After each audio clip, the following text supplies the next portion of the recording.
Repeat कर रही हूँ और मैप रिड्यूस फिल्टर, ठीक है। तो मैं एक एक करके फिर आपसे पूछूंगी कि समझ में आया कि नहीं, तो प्लीज बताना समझ में आ रहा है कि नहीं आ रहा है, ठीक है। तो एक बार मैं स्क्रीन शेयर कर रही हूँ।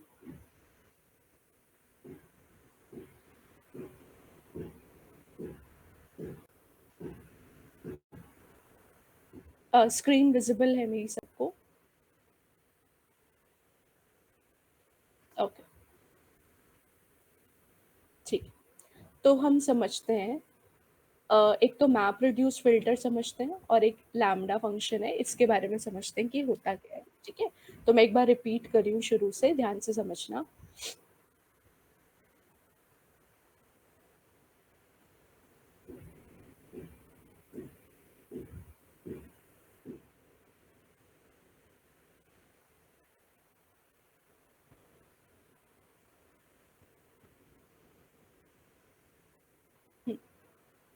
देखो बेटा, लैम्डा फंक्शन सबसे पहले ऐसा फंक्शन जो आप एक लाइन में जिसको खत्म कर सकते हो।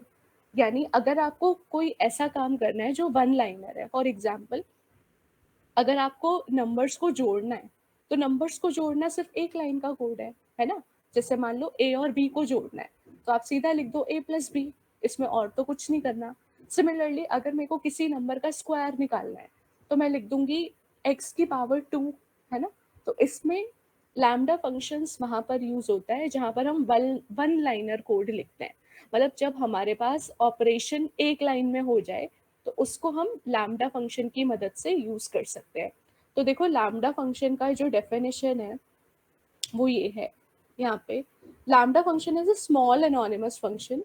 एनोनिमस फंक्शन का मतलब होता है, एनोनिमस का मतलब है जिसका कोई नाम नहीं है, ठीक है। एक सेकेंड। एनोनिमस फंक्शन वो होता है जिसका कोई नाम नहीं है। तो हम लैम्डा फंक्शन जो है वो कुछ इस तरह से लिखेंगे जिसका कोई नाम नहीं होता। तो लैम्डा में हम दो चीजें देते हैं, एक होता है आर्ग्यूमेंट्स, एक होता है एक्सप्रेशन। आर्ग्यूमेंट्स का मतलब है डेटा। फॉर एग्जाम्पल अगर मैंने आपको बोला दो नंबर्स को जोड़ो, तो वो जो दो नंबर्स हैं वो होंगे आर्ग्यूमेंट्स, और जो आप जोड़ने का कोड लिखोगे ए प्लस बी, वो होगा एक्सप्रेशन। समझ में आया? जैसे अगर मैं आपको बोलूं कि एक नंबर में 10 ऐड कर दो, तो वो एक नंबर जो है वो हुआ आर्ग्यूमेंट, और वो एक्सप्रेशन क्या हुआ कि उस नंबर में मैं 10 को जोड़ दूं, ठीक है। तो मैं एक बार इसको बना के आपको दोबारा से दिखाती हूँ। तो मैं एक नई फाइल बना रही हूँ फंक्शन प्रैक्टिस के नाम से, ठीक है। अब ध्यान से समझना लैम्डा फंक्शन क्या होता है। तो लैम्डा का जो सिंटेक्स है वो है लैम्डा, इसके बाद है आर्ग्यूमेंट्स। आर्ग्यूमेंट्स का मतलब होता है डेटा, कौन से डेटा पे आप काम करना चाहते हो, आपका फंक्शन कौन सा डेटा ले, कितना डेटा ले, एक नंबर को जोड़े, दो नंबर को जोड़े, तीन नंबर को जोड़े, कितना। और यहाँ पर हम लिखते हैं एक्सप्रेशन। एक्सप्रेशन मतलब हमें काम क्या करना है, ठीक है। अब फॉर एग्जाम्पल अगर मैं बोलूँ add 3 numbers using lambda function, ठीक है। तो मेरे को बताओ इस केस में आर्ग्यूमेंट्स कितने होंगे, लिख के बताओ। अगर मेरे को 3 नंबर को जोड़ना है, तो नंबर ऑफ आर्ग्यूमेंट्स कितने होंगे यहाँ पे, बताओ। 3, वेरी गुड, 3 होंगे, ठीक है। तो मैं यहाँ पर लिखूंगी ये पूरा सिंटेक्स। तो पहले हम लिखेंगे लैम्डा, ठीक है। उसके बाद हम लिखेंगे 3 नंबर्स। तो 3 नंबर्स मान लो हम एक्स वाई जेड में ले रहे हैं, ठीक है। तो यहाँ पे आप आर्ग्यूमेंट्स जो लोगे वो 3 नंबर्स मान लो, एक को आपने एक्स में एक्सेप्ट करा लिया, एक को वाई में, एक को जेड में। उसके बाद क्या होता है कोलन एक्सप्रेशन। एक्सप्रेशन क्या है कि आप यहाँ पे इन तीनों को जोड़ रहे हो, या हो सकता है आप इन तीनों को मल्टीप्लाई कर रहे हो, है ना। कोई भी ऑपरेशन आप यहाँ पे परफॉर्म कर सकते हो। अब बात आती है कि इसको कॉल कैसे करेंगे। ये तो हमने बना लिया कि भाई ये 3 नंबर्स को लेगा और उन्हें जोड़ के हमें वापस कर देगा, ठीक है। यहाँ पे देखो रिटर्न जो है वो पहले से होता है, हमें रिटर्न लिखने की जरूरत नहीं है। ये हमें रिटर्न नहीं कर रहा होता है, बट हमें यहाँ पर रिटर्न लिखना नहीं पड़ता। ये क्या रिटर्न करेगा, जो भी हम यहाँ पर लिख देंगे, ठीक है। तो मैंने यहाँ पर लिखा X plus Y plus Z, यानी कि तीनों को जोड़ के मुझे दे दो। अब बात क्या आती है कि ये तो एनोनिमस फंक्शन है। देखो इस फंक्शन का कहीं नाम नहीं लिखा मैंने, जो लैम्डा है वो नाम नहीं है, वो एक कीवर्ड है पाइथन का। तो इसको कॉल कैसे करेंगे, तो इसको कॉल करने के लिए ना हम इसे एक वेरिएबल में ले लेते हैं इस तरह से, ठीक है। तो यानी कि इक्वल टू करके हम उसे एक वेरिएबल में ले लेते हैं, और अब वो वेरिएबल ऐसा फंक्शन ट्रीट होता है। मैंने यहाँ पे FN नाम लिखा है, आप यहाँ पर ABCD कोई भी नाम आप यहाँ पे डाल सकते हो, ठीक है। तो मैंने यहाँ पर एक फंक्शन नाम लिया जो क्या करेगा, एक लैम्डा फंक्शन है जो 3 आर्ग्यूमेंट्स लेगा और उन्हें जोड़ के मुझे वापस कर देगा। अब इसको कॉल कैसे करना है, तो इसको कॉल करने के लिए पहले हम लिखेंगे FN, ये जो वेरिएबल है इसकी मदद से इसे कॉल करेंगे, और क्योंकि ये मुझसे 3 नंबर एक्सपेक्ट कर रहा है तो मैं यहाँ पर 3 नंबर डाल दूंगी, ठीक है। अब फिर ये मेरे को क्या रिटर्न करेगा, x plus Y plus Z, यानी कि 1 प्लस 3 प्लस 4 विच इज 8। तो मेरा आंसर आएगा 8, ठीक है। बट मैंने आपको बताया था जब भी हम लैम्डा को कॉल करते हैं तो हम उसे प्रिंट में लिखेंगे, क्योंकि यहाँ पे कोई प्रिंट स्टेटमेंट नहीं है। तो अगर मैं इस कोड को अपने को रन करूंगी तो कोई आउटपुट नहीं आया, क्यों? क्योंकि कोई प्रिंट स्टेटमेंट ही नहीं लिखी मैंने, है ना। तो जब हम प्रिंट लिखते हैं तभी तो हमें आउटपुट मिलता है। तो हम क्या करेंगे, इस फंक्शन को प्रिंट के अंदर कॉल करेंगे ताकि जो भी वैल्यू रिटर्न हुई है वो हमें प्रिंट करके मिल जाए। तो अब अगर हम इसको देखें, देखो आ गया 8। मैं चाहूँ तो मैं इनको मल्टीप्लाई भी कर सकती हूँ, मैं यहाँ पे कोई भी एक्सप्रेशन डाल सकती हूँ, या मैं चाहती हूँ पहले मल्टीप्लाई हो फिर प्लस हो। तो इसका आंसर क्या आएगा, 3 into 1 which is 3 plus 4 which is 7। तो अगर मैं इसको रन करूँ तो इसका आंसर क्या आ जाएगा, 7। समझ में आया लैम्डा फंक्शन के बारे में, आर्ग्यूमेंट्स क्या होते हैं ये समझ में आया। आर्ग्यूमेंट्स वो डेटा है जिसपे आप काम करना चाहते हो, और एक्सप्रेशन है कि आप क्या काम करना चाहते हो। जैसे दो नंबर्स को जोड़ना है तो दो नंबर्स हुए आर्ग्यूमेंट, और एक्सप्रेशन क्या हो गया, x प्लस वाई। समझ में आया, समझ में आया, प्लीज बताओ। ओके, काव्य आपको समझ में आया ये?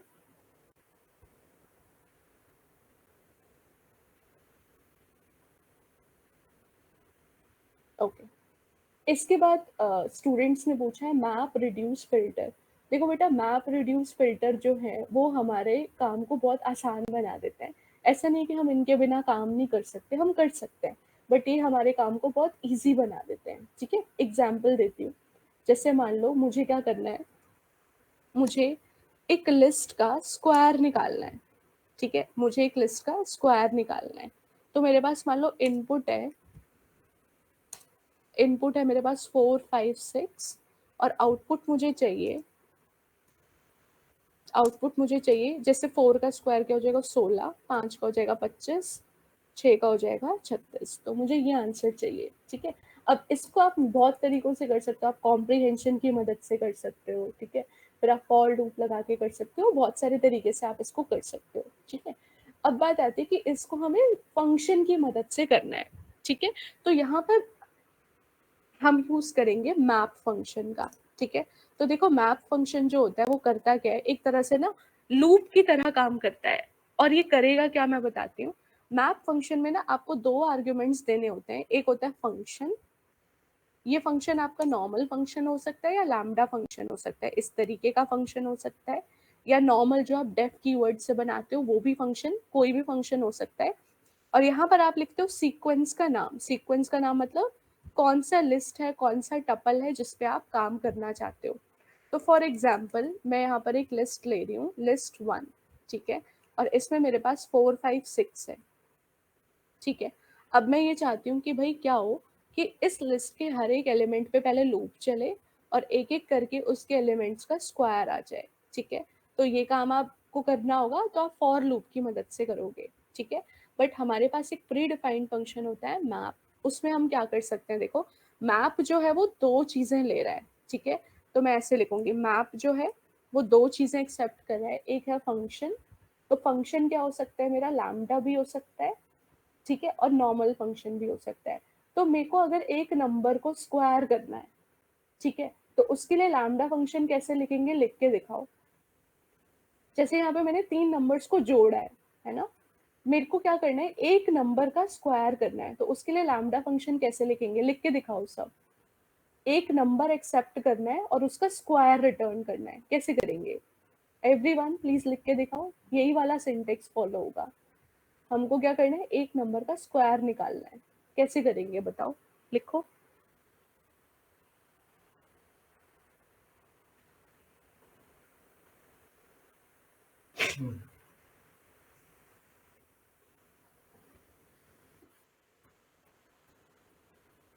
I am waiting for your answers. Okay, बाकी बच्चे बाकी सब भी लिखो।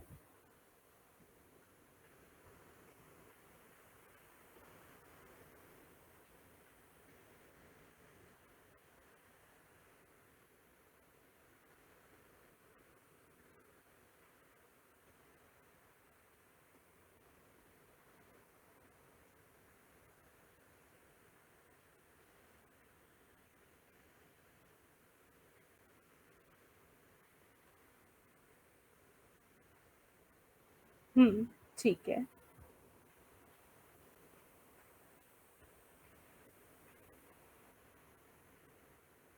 और सिंपल एक लैम्डा फंक्शन लिखना है जो स्क्वायर निकाल दे।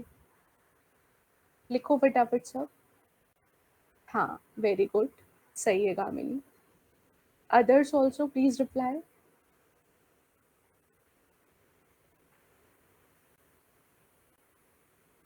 हम्म, सही है सोफिया।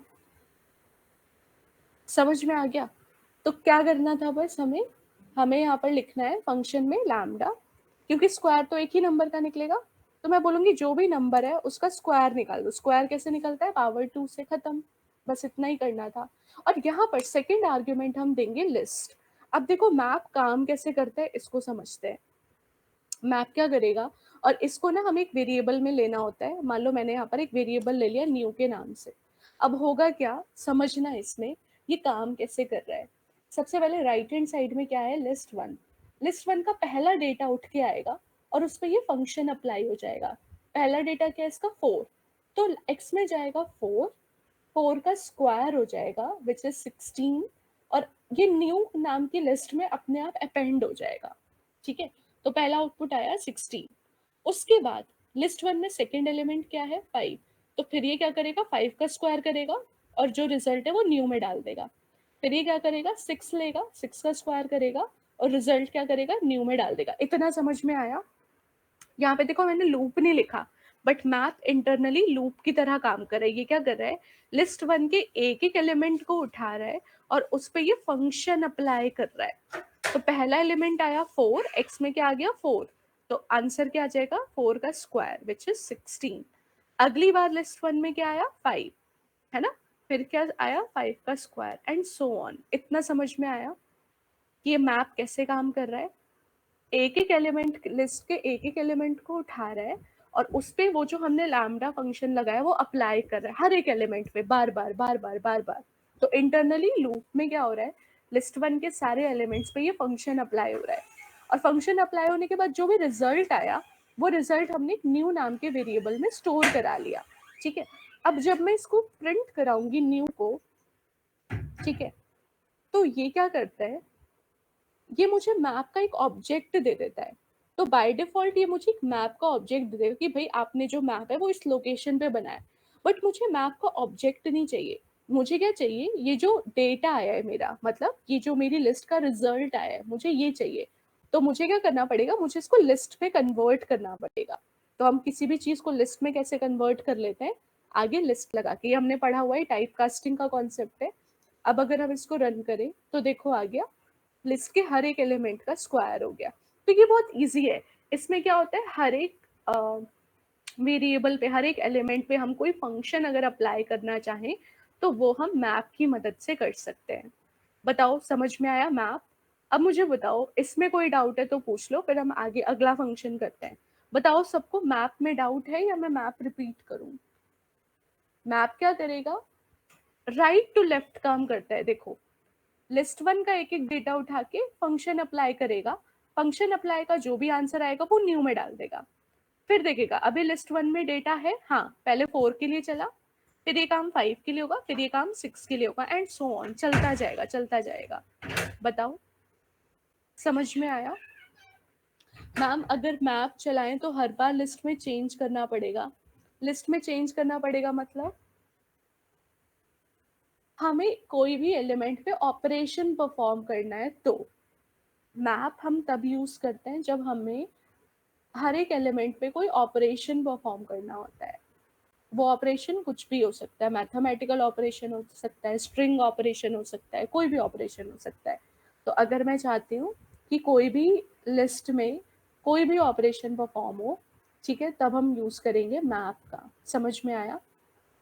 तो map is use for doing any operation on each element of a list. समझ में आया? लिस्ट में चेंज नहीं होगा बेटा, जो भी चेंज है ना वो न्यू में हो रहा है।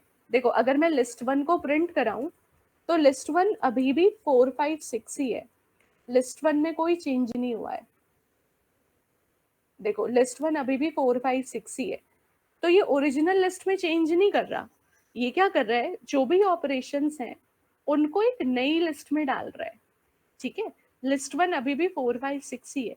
अगर मेरे को न्यू देखना है तो न्यू में चेंजेस हो रहे हैं, चेंजेस ओरिजिनल लिस्ट में नहीं हो रहे।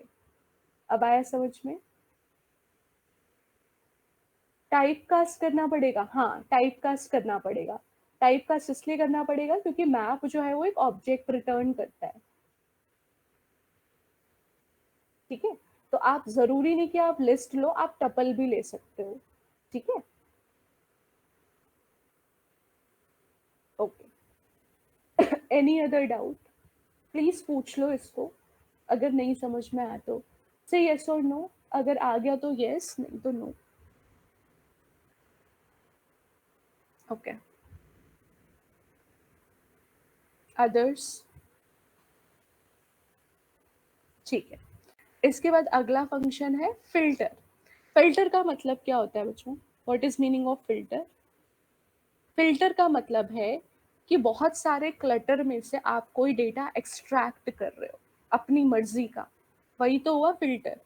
जैसे एसक्यूएल में है, अब एसक्यूएल में क्या होता है, मान लो बहुत सारे कॉलम्स हैं और मैं आपको बोलूं सिर्फ मुझे आईडी और नेम कॉलम ही चाहिए, तो ये डेटा फिल्टर करना ही तो हुआ। या मैं आपको बोलूं उसके मार्क्स लाओ जिसके मार्क्स 50 अबव है, तो ये डेटा फिल्टर करना ही तो हुआ। मतलब आप डेटा में चेंजेस नहीं कर रहे हो, आप डेटा में चेंजेस नहीं कर रहे हो, आप बस जो डेटा है उसे एक्सट्रैक्ट कर रहे हो अपनी मर्जी से।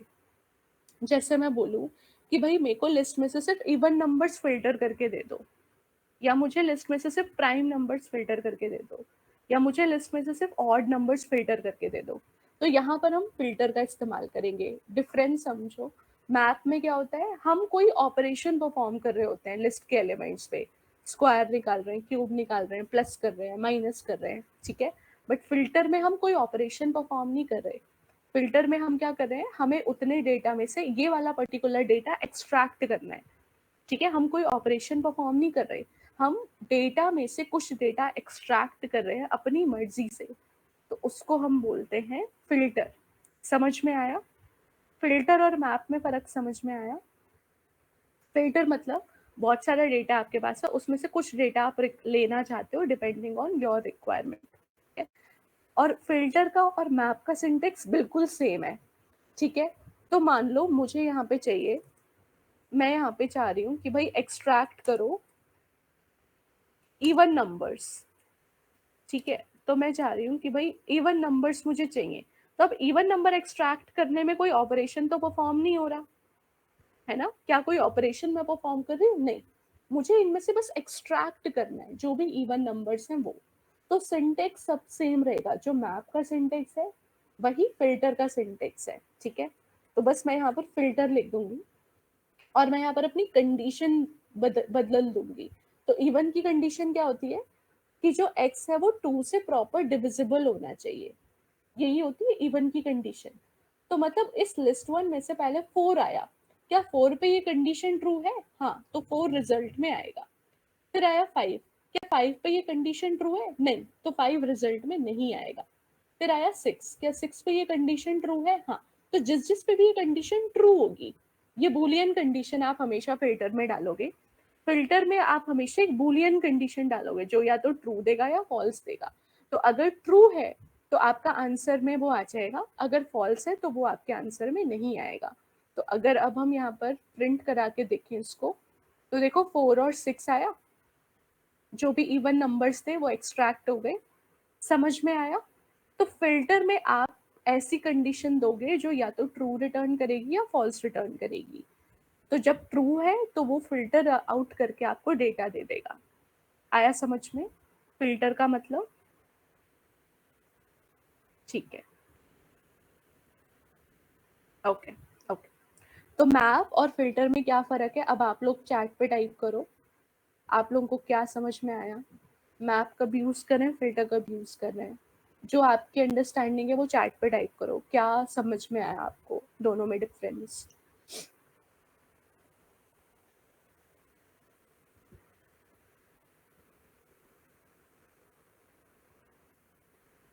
हाँ, मैप में हम कोई ऑपरेशन परफॉर्म करेंगे और फिल्टर में हम कंडीशन बेस्ड फिल्टरिंग करेंगे, है ना, very good. Condition based filtering हम कर सकते हैं, जो कि हमें, यस, हाँ, फिल्टर में डेटा एक्सट्रैक्ट करेंगे depending on condition, very good, very good, समझ में आ गया ये। अब कल मैंने इस पे प्रैक्टिस क्वेश्चंस भी दिए थे, जैसे आप लोग बताओ पहला और आखिरी अक्षर किसका सेम है नाम का, तो हमने ये वाला क्वेश्चन कल किया था, जैसे आकांक्षा है तो ए से शुरू है और ए पे ही खत्म है, मतलब पहला और आखिरी कैरेक्टर बराबर है ना, तो वो वाले नाम हमें लेकर आने थे, ठीक है, तो वो हमने कल कल वाली क्लास में हमने क्वेश्चंस किए थे ये वाले, तो जिन बच्चों ने कल की क्लास अटेंड नहीं करी है वो एक बार कल वाली फाइल चेक कर लेना, ठीक है, और फिर भी कुछ समझ में नहीं आता तो मुझसे पूछ लेना, ठीक है, ओके, हाँ, यस, मैप जो है वो कोई फंक्शन कोई ऑपरेशन परफॉर्म करने के लिए, और फिल्टर जो है वो फिल्टर करने के लिए, हाँ, यस, गुड, ठीक है बेटा। अब हम आगे मूव करते हैं रिड्यूस पे। अच्छा, रिड्यूस का मतलब क्या होता है, कम करना, रिड्यूस का मतलब क्या होता है, कम करना, है ना, तो हमें जब लिस्ट में ऐसा ऑपरेशन परफॉर्म करना है जिसपे हमें एक ही रिजल्ट मिले, रिड्यूस का आंसर हमेशा एक ही होता है, ध्यान से समझना, जैसे मैं बोलूं कि मैं लिस्ट में हर एक नंबर का सम कर दूं, जैसे 4+5+6, तो मुझे कितना आंसर मिलेगा, अगर मैं लिस्ट के एलिमेंट्स को सम करूं तो रिजल्ट कितने आएंगे मेरे पास, 1 आएगा, वेरी गुड, है ना, जैसे इनको हम जोड़े तो 5+6+7 या जो भी नंबर्स होंगे यहाँ पे सम करके एक ही तो सम आएगा, बहुत सारे सम तो नहीं होंगे इसके। सिमिलरली अगर हम लिस्ट में मल्टीप्लिकेशन करें तो उसका रिजल्ट भी 1 ही आएगा। उसके अलावा अगर मैं लिस्ट में मिनिमम निकालूं कि भाई मिनिमम नंबर क्या है सब लिस्ट का, तो वो भी एक ही नंबर है, या अगर मैं बोलूं मैक्सिमम नंबर क्या है, तो अगर आप लिस्ट पे कोई भी ऑपरेशन परफॉर्म कर रहे हो और उसका आंसर एक ही आना है, मतलब मैप में क्या हो रहा था कि हम हर नंबर का स्क्वायर निकाल रहे थे या हम हर नंबर को जोड़ रहे थे, रिड्यूस में क्या होगा, आप सबको कलेक्टिवली एग्रीगेट, आप एक साथ सब पे ऑपरेशन करके आप एक ही आंसर चाहते हो, जैसे आप चाहते हो कि सबसे मिनिमम एलिमेंट जो है लिस्ट में वो आपको पता चले, या सबसे लार्जेस्ट एलिमेंट जो है वो आपको पता चले, मतलब रिड्यूस का आंसर हमेशा एक ही आता है।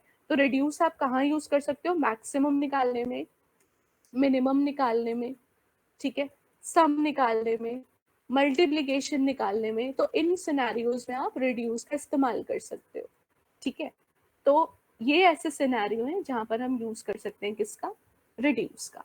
कैसे करेंगे देखो, इसका लॉजिक बहुत सिंपल है, क्या आप दो नंबर्स को जोड़ने का कोड लिख सकते हो, लैम्डा लिखना जरा यहाँ पे, कुछ नहीं करना, रिड्यूस में आपको सिर्फ वो लॉजिक लिखना है जो दो नंबर्स को जोड़ने के लिए, रिड्यूस अपने आप उसे क्या करेगा, हर एक में अप्लाई कर देगा, मतलब आप लॉजिक लिखोगे दो नंबर को जोड़ने का और रिड्यूस आपकी लिस्ट को जोड़ देगा। सिमिलरली आप लॉजिक लिखोगे नंबर्स में मैक्सिमम निकालने का और रिड्यूस क्या करेगा, पूरे में मैक्सिमम निकाल देगा, ठीक है, तो आप में लिख के देखो, जैसे मेरे को मल्टीप्लीकेशन करना है तो मल्टीप्लीकेशन का लैम्डा लिख के दिखाओ कैसे होगा, अगर मेरे को दो नंबर्स मल्टीप्लाई करने हैं तो उसका लैम्डा फंक्शन किस तरीके से लिखेंगे, लिख के दिखाओ सब। अभी मैंने प्लस वाला बताया था, उसमें बस सिंबल ही आपको बदलना है, write a lambda function to multiply two numbers, लिखो, हाँ, वेरी गुड, हाँ, वेरी गुड, ठीक है, यस, आसान है, ठीक है, तो बस हमें यही करना है, अगर मैं बोलूं multiply numbers in a list, ठीक है, अब जैसे यही नंबर्स हैं, मुझे इन्हीं को मल्टीप्लाई करना है। देखो बेटा, तीनों फंक्शन का जो सिंटेक्स है वो सेम है, सिंटेक्स में कोई चेंज नहीं है।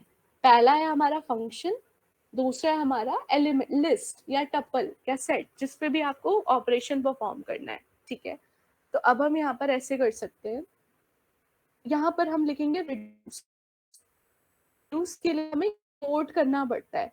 जो रिड्यूस फंक्शन है ना, वो हमारे पास पाइथन में डायरेक्टली अवेलेबल नहीं है, तो हमें यहाँ पे ना इंपोर्ट करना पड़ता है। हमें लिखना पड़ता है फ्रॉम इंपोर्ट रिड्यूस।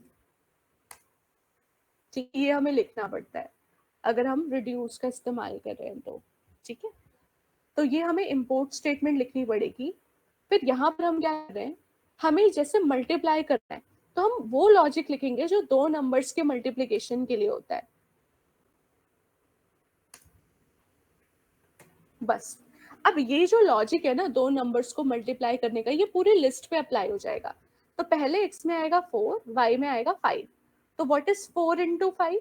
20। ठीक है, अब क्या करेगा, अगली बार 20 इंटू 6 कर देगा, मतलब ये पूरा चलता जाएगा।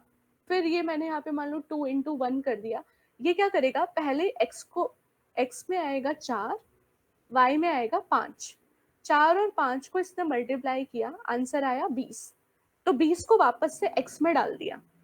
अगला जो नंबर आया 6, अब इसने किया 20 इंटू 6 विच इज 120। 120 को x में डाल दिया। फिर इसने लिया अगला एलिमेंट 2, तो नाउ 120 इंटू 2 विच इज 240। अब 240 को इसने x में डाल दिया। 240 इंटू 1 240। तो ये फिर आंसर क्या दे देगा, एक नंबर। तो इस नंबर को आपको लिस्ट में स्टोर करने की जरूरत नहीं है। आप यहाँ पे एक नाम ले लो, मान लो रिजल्ट आपने नाम ले लिया, ये एक ही नंबर देगा, आपको इसको टाइप कास्ट करने की जरूरत नहीं है। ठीक है, तो अगर मैं इसको रन करके देखूं, एक बार इसको हटा देती हूँ।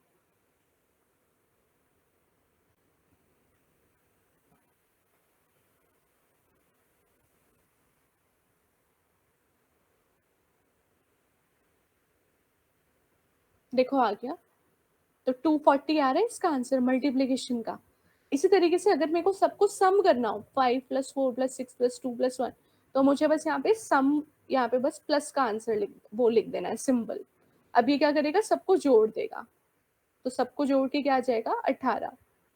ठीक है, तो इस तरह से हम यहाँ पे ऑपरेशन परफॉर्म कर सकते हैं। रिड्यूस समझ में आया? रिड्यूस हम तब यूज करेंगे जब हमें लिस्ट में एक ही आउटपुट चाहिए। एक ही आउटपुट जब हमें चाहिए तब हम यूज करेंगे रिड्यूस का। ठीक है, इज इट क्लियर स्टूडेंट्स? अब बताओ, अब कोई कंफ्यूजन है मैप में, रिड्यूस में और फिल्टर में? अभी भी कुछ कंफ्यूजन है तो पूछ लो। ठीक है, ओके। तो अब हम नया टॉपिक शुरू करते हैं। तो आज हम पढ़ेंगे फाइल हैंडलिंग। ठीक है, तो आप में से किस किस ने पहले पढ़ रखा है ये टॉपिक, फाइल हैंडलिंग? कौन कौन से बच्चों ने पहले से ही पढ़ा हुआ है ये फाइल हैंडलिंग के बारे में? किसी ने नहीं पढ़ा?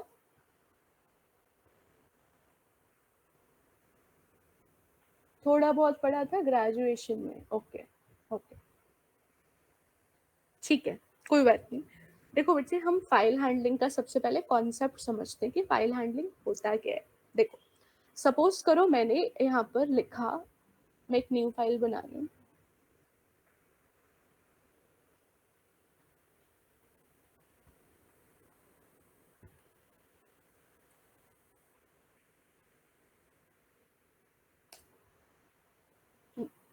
सबसे पहले हम ज़रूरत समझते हैं कि फाइल हैंडलिंग की ज़रूरत हमें क्या है। ठीक है, तो मान लो मैंने यहाँ पर लिखा print enter your roll number.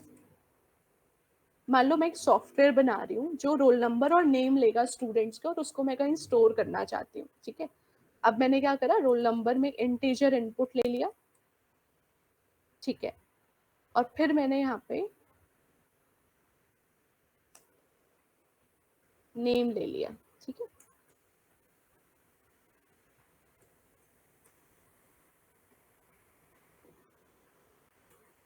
और मैंने अब इन्हें प्रिंट करा दिया।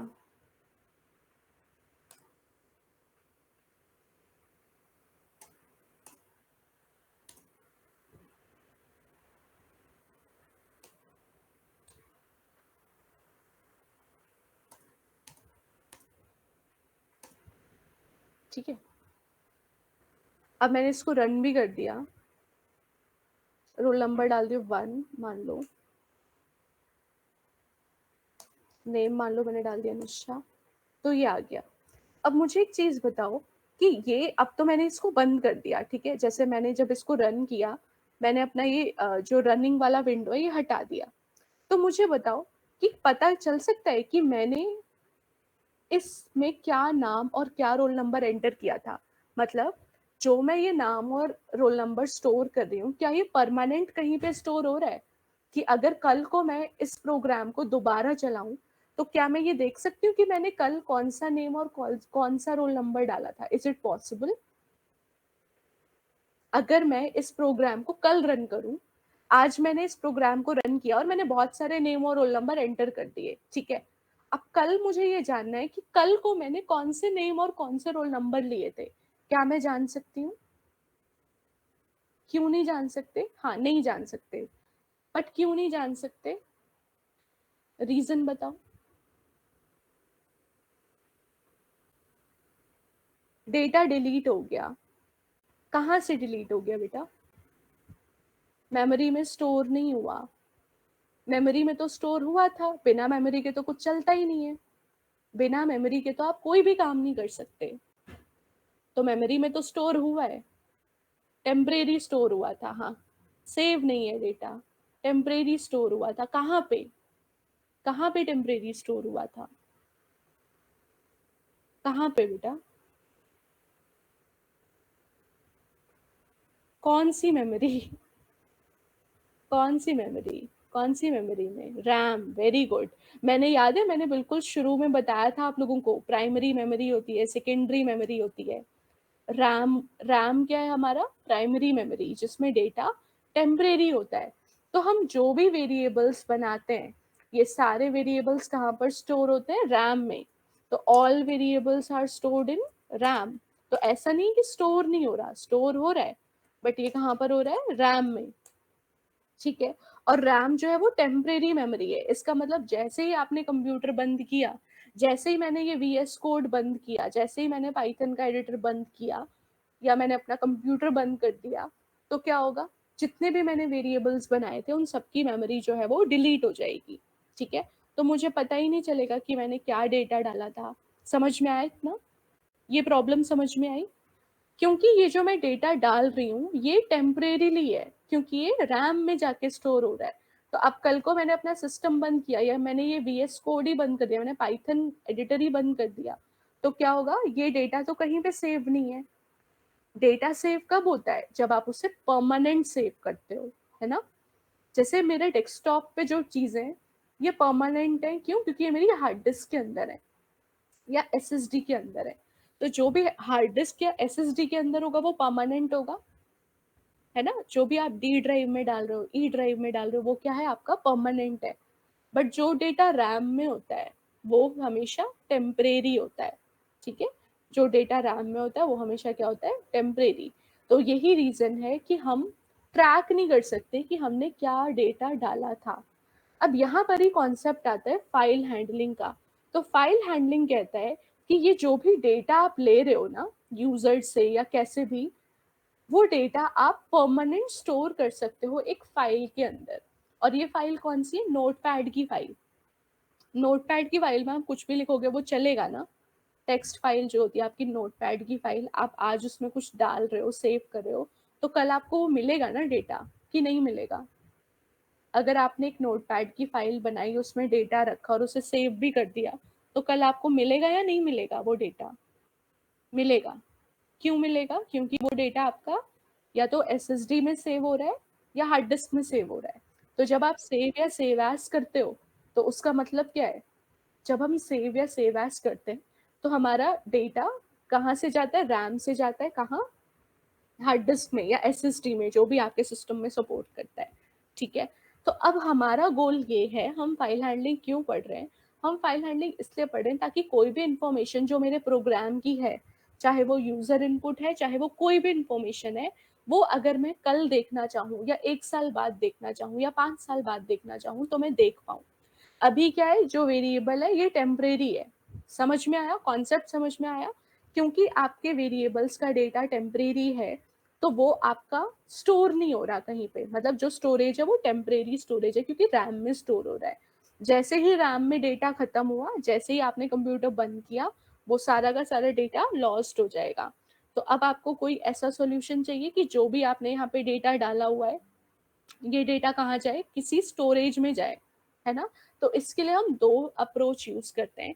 पहली अप्रोच है फाइल हैंडलिंग, मतलब आप इसे एक फाइल में स्टोर करा दो। और दूसरी अप्रोच क्या है कि आप इसे एक डेटाबेस में यूज करा दो। आप इसे एसक्यूएल सर्वर में या माई एसक्यूएल में या एक्सेल में, है ना, इस जगह आप अपने डेटा को सेव करा दो टैबुलर फॉर्मेट में। तो ये दो तरीके हो सकते हैं हमारे पास। तो हम दोनों स्टोरेज सीखेंगे कि हमारा ये जो डेटा है वो हम डेटाबेस में कैसे सेव कर सकते हैं, ये भी हम सीखेंगे। और ये डेटा हम फाइल में कैसे सेव कर सकते हैं, ये भी सीखेंगे। पहले बताओ, कॉन्सेप्ट क्लियर हुआ कि हम करने क्या जा रहे हैं? समझ में आया? ओके। तो बेसिकली जो भी डेटा टेम्परेरी है, हम उसको परमानेंटली एक फाइल में सेव करने जा रहे हैं। ये हमारा गोल है फाइल हैंडलिंग सीखने का। ठीक है।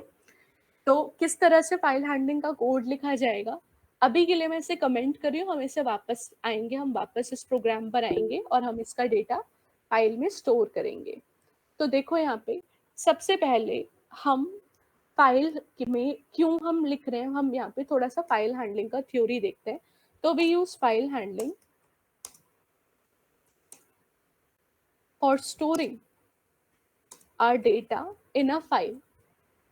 जो भी हमारा डेटा है वो हम एक फाइल में स्टोर करना चाहते हैं, और फाइल जो है वो हमारा परमानेंट स्टोरेज है। ठीक है।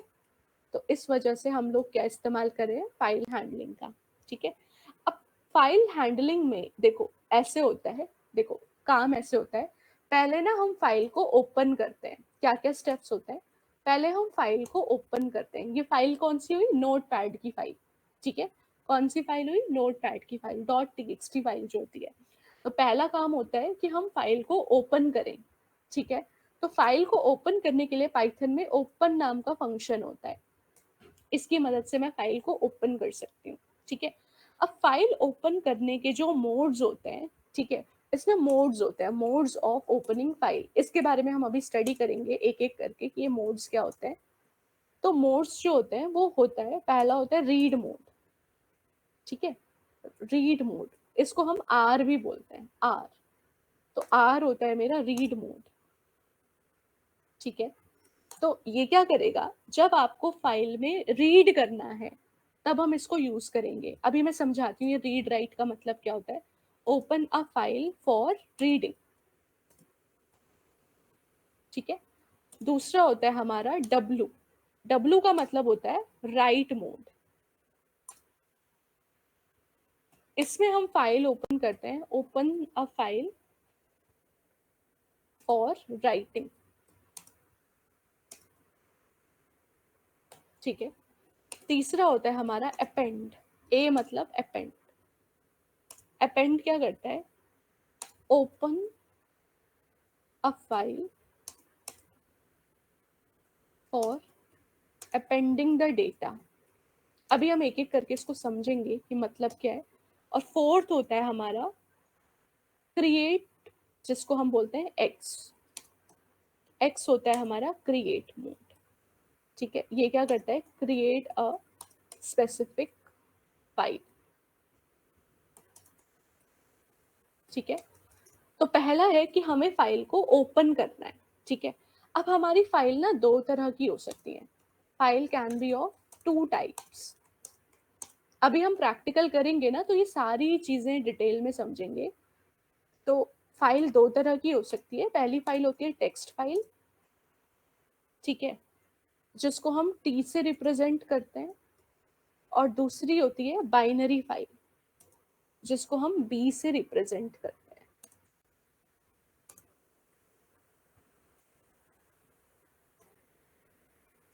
ठीक है। अब हम आते हैं कि हम काम किस तरह से करेंगे इसके अंदर। ठीक है। तो सबसे पहले मान लो कि मुझे यहाँ पे क्या करना है, ध्यान समझना। ओके। तो बेटा यहाँ पे हमने दो चीजें समझी, एक फाइल में होता है रीडिंग, एक फाइल में होता है राइटिंग। रीडिंग का मतलब क्या है? रीडिंग का मतलब है कि मैंने एक नोटपैड की फाइल को ओपन करा, ठीक है, और इसमें जो भी कंटेंट है वो मैं देख तो सकती हूँ, बट मैं इसमें एडिट नहीं कर सकती। ये होता है रीडिंग मोड। समझ में आया? जैसे आपने देखा होगा गूगल ड्राइव पे जब आपको कोई फाइल शेयर होती है, तो अगर उसमें सिर्फ आपको व्यू का एक्सेस मिला है, तो आप क्या गूगल ड्राइव वाली फाइल में चेंजेस कर सकते हो? आप सिर्फ उसे देख सकते हो। Have you ever used Google drive file? किसी ने कभी यूज किया है? किसी ने यूज किया है? हाँ। क्या होता है उसमें? तो उसमें क्या होता है, अगर आपको व्यू का एक्सेस मिला है, यानी आप सिर्फ देख सकते हो, आप सिर्फ रीड कर सकते हो फाइल को, आप उस फाइल में राइट नहीं कर सकते, आप उस फाइल में चेंजेस नहीं कर सकते। बट अगर ऑथर ने आपको एक्सेस दिया है राइट का, तो उसका मतलब आप उसमें डेटा एडिट कर सकते हो। ऐसे ही होता है। तो ये फाइल के मोड्स होते हैं। अगर मैं अगर मैं फाइल में डेटा रीड करना चाहती हूँ, ठीक है, तो मैं रीड एक्सेस को इस्तेमाल करूंगी। और अगर मैं फाइल में डेटा राइट करना चाहती हूँ, तो मैं राइट एक्सेस का इस्तेमाल करूंगी। बस ये दो मेन होते हैं। इसके अलावा जो ए और एक्स है, इसके बारे में अभी हम बात करेंगे। बट मेन जो होता है वो रीड होता है या राइट होता है। तो या तो आपको फाइल की जरूरत पड़ेगी डेटा रीड करने के लिए, या तो आपको कल को देखना होगा कि आपने क्या डेटा डाला, तो उस केस में आप यूज करोगे रीड मोड का। या फिर आपको आज डेटा फाइल में राइट करना है। जब आप रोल नंबर और नेम डाल रहे हो, तो आप चाहते हो वो डेटा फाइल में जाए। तो जब डेटा पाइथन की स्क्रिप्ट से फाइल में जा रहा है, इसको बोलते हैं राइट ऑपरेशन। जैसे मैं चाहती हूँ कि जैसे ही मैंने नेम और रोल नंबर एंटर किया, तो मेरे एंटर करते ही मेरा इंफॉर्मेशन कहाँ चला जाए, फाइल के अंदर। तो this is called write operation. और रीड ऑपरेशन क्या हुआ, मुझे देखना है कि कल मैंने कौन सा डेटा एंटर किया था। This is called read data. मुझे बताओ, रीड और राइट समझ में आया? रीड मतलब आप फाइल ओपन करके देख रहे हो, आप उसमें कोई चेंजेस नहीं कर रहे हो। और राइट का मतलब क्या हुआ, आप फाइल में कोई डेटा भेज रहे हो, आप अपना डेटा फाइल में भेज रहे हो, आप फाइल में राइट कर रहे हो। ठीक है। तो अब हम सबसे पहले देखते हैं, मान लो मुझे फाइल में कुछ लिखना है, ठीक है, तो मैं एक फाइल में राइट कैसे कर सकती हूँ वो हम समझते हैं। देखो, करेंगे हम किस तरह से, इस कोड को कैसे लिखेंगे। सबसे पहला काम क्या है, हमें फाइल को ओपन करना है। ठीक है। तो हम अपने कोड की शुरुआत ऐसे करेंगे, f is equals to open, और मैंने यहाँ पर एक फाइल बनाई, माई फाइल। फाइल का मैंने नाम दिया माई फाइल डॉट टी, और यहाँ पर मैंने मोड दिया w। तो ये हमें लिखना होता है। दोबारा समझो इसका मतलब क्या है। इसका मतलब है कि मैं माई फाइल डॉट टी नाम की फाइल ओपन कर रही हूँ राइट मोड में। राइट मोड मतलब मैं माई फाइल डॉट टी नाम की फाइल में कुछ राइट करना चाहती हूँ। अब आप बोलोगे ma'am my file dot T तो है ही नहीं, ये बेसिकली कहाँ पे ये फाइल बनेगी, जो आपका, जैसे मैंने पाइथन कोड्स नाम का फोल्डर बनाया हुआ है और मैं इसके अंदर सारा काम कर रही हूँ। तो ये जो मेरी माई फाइल डॉट टी है ना, ये इसी फोल्डर में होनी चाहिए। बट अब आप बोलोगे मैम आपने तो इस नाम की कोई फाइल नहीं बनाई। तो पाइथन बहुत स्मार्ट है। पाइथन क्या करेगा, वो देखेगा अगर इस नाम की कोई फाइल नहीं बनी, तो क्रिएट कर देगा। समझ में आया? देखो, जैसे मेरे इस पूरे फोल्डर में माई फाइल डॉट टी नाम की एक भी फाइल नहीं है। तो मैं चाह रही हूँ कि भाई मैं कोई भी डेटा इस फाइल में राइट करना चाहती हूँ, बट अब प्रॉब्लम क्या है कि ये फाइल है ही नहीं। तो पाइथन क्या करेगा, ये फाइल ऑटोमेटिकली क्रिएट कर देगा। देखो, मैंने यहाँ पे कोई फाइल नहीं बनाई, बट पाइथन क्या करेगा, automatically my file dot T create कर देगा। समझ में आया? ठीक है। तो हम क्या कर रहे हैं, हम एक फाइल ओपन कर रहे हैं। ये फाइल तो अभी एग्जिस्ट ही नहीं कर रही, तो पाइथन देखेगा अगर ये फाइल नहीं है तो वो क्रिएट कर देगा। और अब ये डब्ल्यू का मतलब क्या है कि मैं उस फाइल में कुछ राइट करना चाहती हूँ। तो मैं क्या राइट करना चाहती हूँ, तो मान लो मैंने एक मैसेज लिखा, मैंने एक वेरिएबल लिया मैसेज, और इसमें मैंने लिखा आई लव पाइथन प्रोग्रामिंग। मान लो मैंने ऐसे लिखा, ठीक है। तो ये मैसेज क्या है, ये तो एक स्ट्रिंग है। मैसेज क्या है आपका, एक स्ट्रिंग है, राइट। तो अब हम चाह रहे हैं कि भाई ये जो स्ट्रिंग है, ये हमारा क्या हो जाए, राइट हो जाए। कहाँ पे, फाइल के अंदर। कौन सी फाइल के अंदर, जो हमने माई फाइल डॉट टी नाम की फाइल बनाई है। तो इसके लिए हमें लिखना पड़ेगा f.write। अब आप बोलोगे मैम ये f क्या है, तो f बेटा एक वेरिएबल है, f एक वेरिएबल है जिसको हम बोलते हैं फाइल पॉइंटर। आप यहाँ पे f की जगह कोई और नाम भी दे सकते हो। बेसिकली f एक फाइल पॉइंटर है।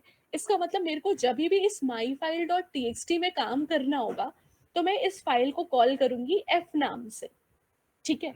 जैसे आपका एड्रेस है और नेम है, ठीक है, आपका नेम है और फोन नंबर है, तो लोग आपको फोन नंबर से कॉल नहीं करते, लोग आपको नाम से कॉल करते हैं, ठीक है। एक सेकंड रुकना, एक सेकंड रुकना बस।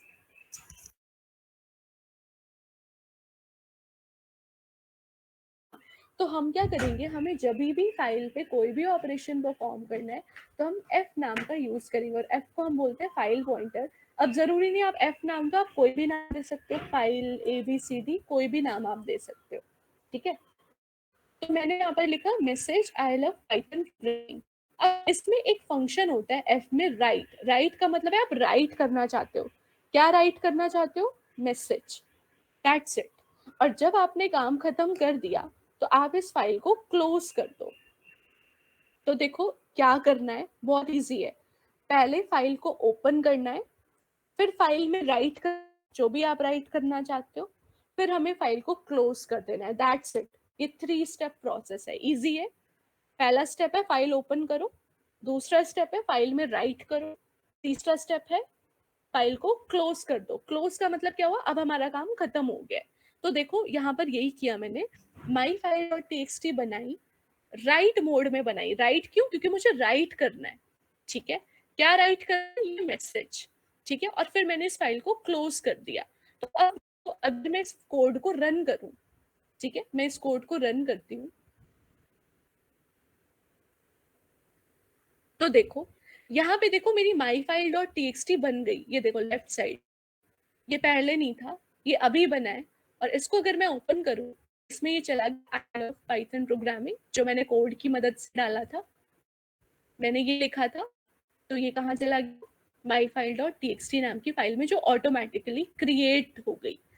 समझ में आया ये, प्लीज बताओ, ये कोड समझ में आया? नहीं आया तो मैं दोबारा से समझाती हूँ। तो पहले हमने एक फाइल को ओपन करा, ये फाइल पहले से नहीं बनी है तो पाइथन इस फाइल को क्रिएट करेगा, हमें बनाने की जरूरत नहीं है।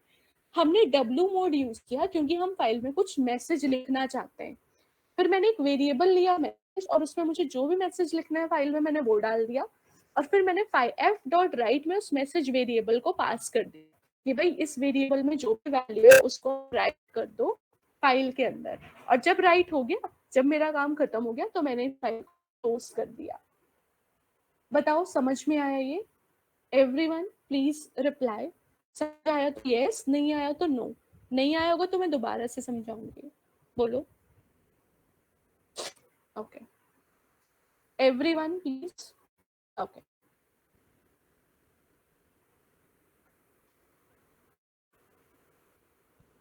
ठीक है। अब देखो बेटा, अब ध्यान से समझना।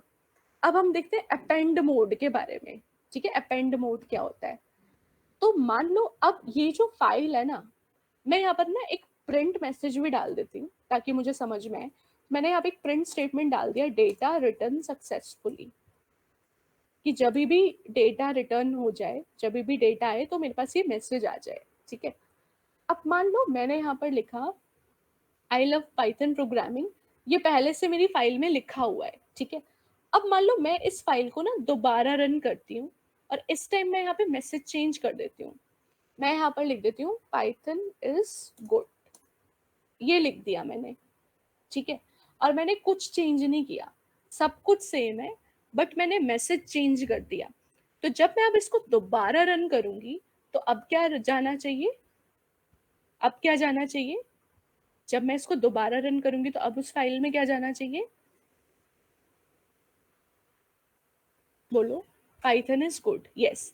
बट अभी ये बात आती है कि पुराना वाला मैसेज रहेगा, नया वाला उसके साथ आएगा, ऐसा होगा, या पुराना वाला हट जाएगा और नया वाला उसके साथ आ जाएगा?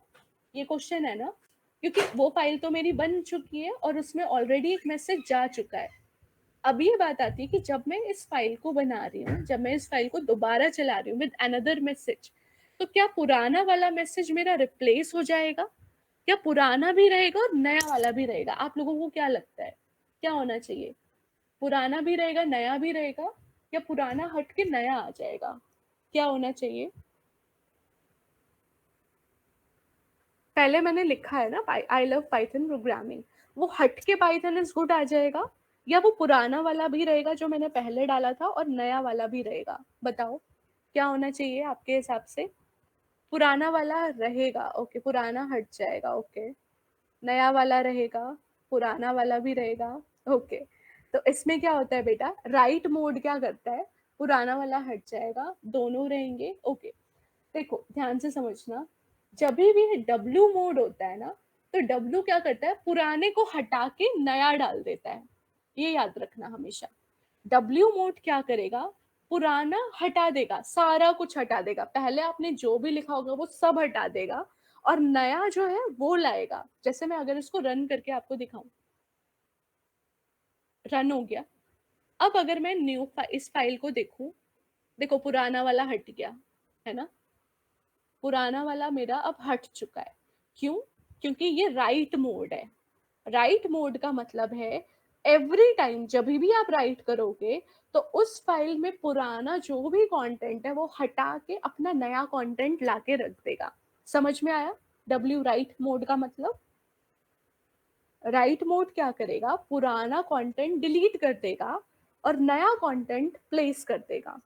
ठीक है, बट मान लो आपको ऐसा नहीं चाहिए, आप चाहते हो पुराना कंटेंट भी रहे और नया कंटेंट उसके आगे आगे आता जाए। ठीक है, अगर आप ये चाहते हो तो आप क्या करोगे, आप यहाँ पर बस ए लिख दोगे, दैट्स इट। आप बस ए लिख दोगे, ए का मतलब होता है अपेंड। अब मान लो मैं यहाँ पर लिखूं JS इज गुड, ठीक है, तो अब क्या होगा, क्योंकि अपेंड मोड है, अपेंड मोड का मतलब क्या होता है, पुराना भी रहेगा और नया भी रहेगा। तो अब अगर मैं इसको रन करूं, ठीक है, और अब अगर मैं अपनी माई फाइल देखूं, देखो आ गया। समझ में आया? डब्ल्यू और ए में डिफरेंस समझ में आया? प्लीज बताओ। राइट मोड और अपेंड मोड फर्क समझ में आया? ओके, ओके, ठीक है। अब आते हैं रीड मोड पे। ठीक है, अब आते हैं हम रीड मोड। रीड मोड का मतलब क्या है, मैं चाहती हूँ कि ये जो फाइल का कंटेंट है ना, ये मैं पाइथन में देख पाऊँ। अभी क्या हो रहा है, बार बार मेरे को फाइल को ओपन करना पड़ रहा है। जैसे अगर मुझे जानना है कि माई फाइल डॉट टी में क्या लिखा है, तो मैं उस माई फाइल डॉट टी को डबल क्लिक करके ओपन कर रही हूँ, तब मुझे पता चल रहा है कि उस फाइल में क्या लिखा है। बट कोई आपको बोले कि एक फाइल को रीड करो पाइथन में, जैसे देखो मैं आपको बताती हूँ। जैसे मैंने ये फाइल बना रखी थी पहले से ही, ये देखो क्वेश्चंस डॉट टी, ये फाइल बनी हुई है ना, मेरे पास ये फाइल पहले से बनी हुई है क्वेश्चंस डॉट टी, जिसमें ये 10 क्वेश्चंस लिखे हुए हैं। ठीक है, अब मैं चाहती हूँ कि इस फाइल का कंटेंट रीड हो मेरी पाइथन फाइल में। ठीक है, तो देखो कैसे करेंगे, अब हम सीखने जा रहे हैं रीडिंग। ठीक है, तो अब हम समझेंगे फाइल को रीड कैसे करना है। देखो बहुत आसान है, पहला होता है ओपन, दूसरा होता है क्या काम करना है, और तीसरा होता है क्लोज। तो हमने फाइल को ओपन करा, कौन सी फाइल को, क्वेश्चंस डॉट टी जो कि मैंने पहले से बना रखी है। ठीक है, मैं इसको रीड मोड में खोलना चाहती हूँ। ठीक है, मैं इसको रीड मोड में खोलना चाहती हूँ, आर मतलब रीड, आप इस फाइल का डेटा एक्सट्रैक्ट रीड करना चाहते हो पाइथन के अंदर। फिर आप लिखोगे, प्रिंट के अंदर आप लिखोगे एफ डॉट रीड। ठीक है, प्रिंट के अंदर आप लिखोगे एफ डॉट रीड, और अब आप इस फाइल को बंद कर दोगे। ठीक है, रन करके देखते हैं हम इसे। देखो आ गया, उस फाइल में जो भी कंटेंट था वो मेरा यहाँ पे डिस्प्ले हो गया, मतलब मैंने उस फाइल को रीड कर लिया। आया समझ में? समझ में आया? ये वाला रीड वाला क्या करना है, रीड के लिए रीड फंक्शन होता है, राइट के लिए राइट फंक्शन होता है, सिंपल। ओपन के लिए ओपन फंक्शन है, क्लोज के लिए क्लोज फंक्शन है। ये एफ जो नाम है, यहाँ पे आप कुछ भी डाल सकते हो। एफ नाम कोई रिजर्व वर्ड नहीं, वेरिएबल का नाम है बस, है आसान। डॉट पी वाई, हाँ डॉट पी वाई फाइल्स को भी रीड कर सकते हो, करके मैं आपको दिखा देती हूँ। जैसे मान लो ये Python list one dot P Y है, इसको भी आप रीड कर सकते हो। देखो आ गया, यही लिखा था मेरी फाइल में, आ गया। तो आप कोई भी फाइल इस तरह से रीड कर सकते हो, ठीक है। आ गया समझ में? ओके, ठीक है, हम इसको पहले जैसा ही कर देते हैं।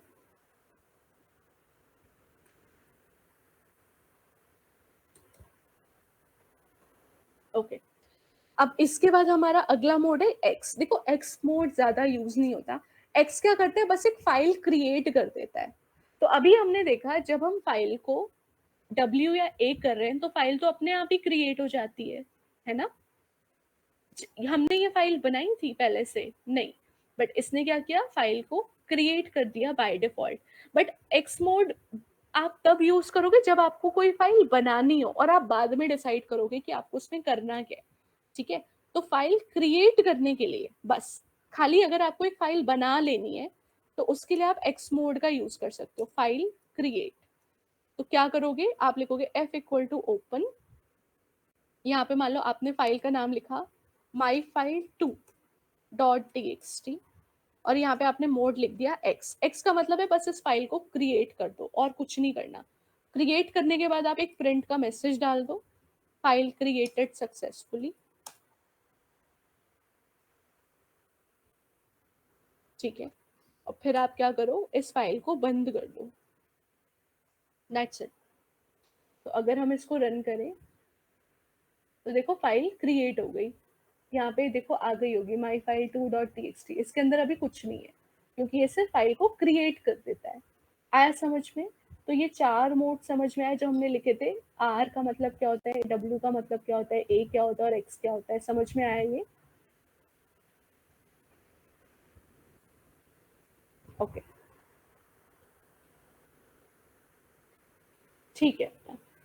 तो अब हम समझते हैं कि फाइल राइट में हम और क्या क्या कर सकते हैं। फाइल रीड हमने अभी सीखा, ठीक है। उसके बाद हम आते हैं, यहाँ पर हमारे पास एक फंक्शन होता है रीड लाइन, ठीक है। तो रीड लाइन फंक्शन का भी हम इस्तेमाल कर सकते हैं। जैसे देखो, जैसे बताती हूँ, मैम हर मोड के बाद क्लोज करना है, हाँ हर मोड के बाद क्लोज करना है, ठीक है। फाइल ओपन के बाद फाइल को क्लोज जरूर करना है। एक हम नया सिंटेक्स सीखेंगे, उसमें हमें फाइल को क्लोज करने की जरूरत नहीं होती।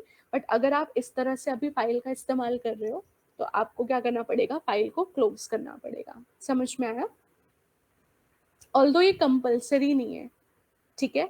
कंपल्सरी नहीं है, एरर नहीं आएगा, but it is a good practice always to close the file after using this, ठीक है। ओके, तो अब हम देखते हैं, अभी हमने ये माई फाइल बनाया था, ये वाला। अब मैं क्या करती हूँ, यहाँ पे मैं ना अलग अलग लाइन में कुछ कुछ लिख देती हूँ। पहले मैंने लिखा पाइथन इज गुड, फिर मैंने लिखा जेएस इज गुड, और फिर मैंने यहाँ पर लिख दिया let's say coding is love, ठीक है, ये लिख दिया। तो यहाँ पे तीन लाइन मैंने लिखी है, ठीक है। अब मान लो आपको लाइन बाय लाइन अगर रीड करना है, जैसे अगर मैंने रीड फंक्शन कॉल किया तो ये भी रीड हो जाएगा, सेकेंड लाइन भी रीड हो जाएगा और थर्ड लाइन भी रीड हो जाएगा, ठीक है। अब मैं आपको बताती हूँ रीड लाइन फंक्शन के बारे में, ठीक है। तो नेक्स्ट हम पढ़ने जा रहे हैं read line function. Read line function, ठीक है। रीड लाइन फंक्शन क्या करता है, ये आपके वन लाइन को रिटर्न कर सकता है, मतलब आप लाइन बाय लाइन जो है वो डेटा देख सकते हो। एक बार में एक लाइन आपको रिटर्न करेगा। कैसे लिखना होगा इसको, तो पहले आप लिखोगे F is equals to open, आपकी फाइल का जो भी नाम है वो, फिर आप रीड करने जा रहे हो तो आप आर मोड का इस्तेमाल करोगे। उसके बाद आप लिखोगे print F dot read line. ठीक है, तो जैसे आपने लिखा तो देखो एक ही लाइन आई है, देख रहे हो आंसर में एक ही लाइन आ रही है।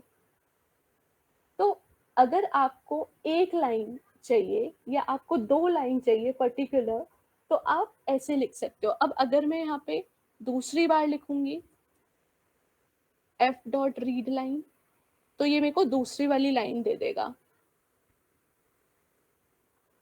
देखो ये दूसरी लाइन दे देगा। ठीक है, फिर अगर मैं यहाँ पर तीसरी लाइन लिखूंगी, तीसरी बार, तो बेसिकली रीड लाइन क्या करता है, पहली लाइन उठाएगा फाइल में से और उसको दे देगा। ठीक है, तो अगर मैं 3 बार लिख रही हूँ तो पहली बार पहली लाइन जाएगा, फिर दूसरी लाइन, तीसरी लाइन, इस तरह से ये दे देगा। आया। अब मान लो मैं एक और बार लिख दूं, अब मेरी फाइल में तो 3 ही लाइन है ना, मैंने जो फाइल बनाई है उसमें 3 ही लाइन है, और मैंने इसे बार बार कॉल किया तो उसके बाद इसे ब्लैंक मिला, तो ये एरर नहीं देगा, ये ब्लैंक रिटर्न कर देगा। समझ में आया? तो रीड लाइन क्या करता है, लाइन बाय लाइन, अगर हमें सिर्फ तीसरी लाइन पढ़नी हो तो उसके लिए बेटा हम फाइल पॉइंटर्स आगे पढ़ेंगे, जिसमें होता है सीक फंक्शन। ठीक है, तो वहां पे सीक फंक्शन का यूज करके हम कहीं से भी फाइल को राइट कर सकते हैं, थर्ड पोजीशन से, फोर्थ पोजीशन से, 10th पोजीशन से, किसी भी पोजीशन से हम डेटा को राइट कर सकते हैं या रीड कर सकते हैं। ठीक है, तो वो अभी हम आगे पढ़ेंगे। ओके, तो ये था हमारा रीड लाइन फंक्शन। ठीक है, और अगर आपको लाइन में लूप चलाना है, मतलब आपको सारी लाइंस एक साथ चाहिए। ठीक है, if we want to retrieve, if we want to retrieve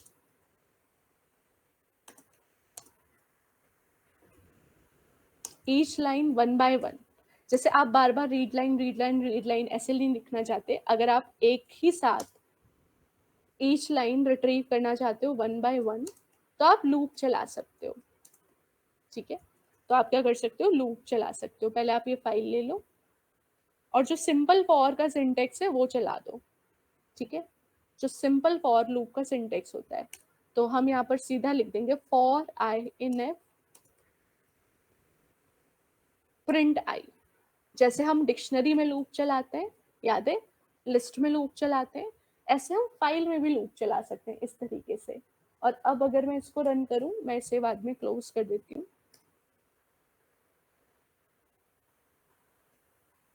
देखो आ गया।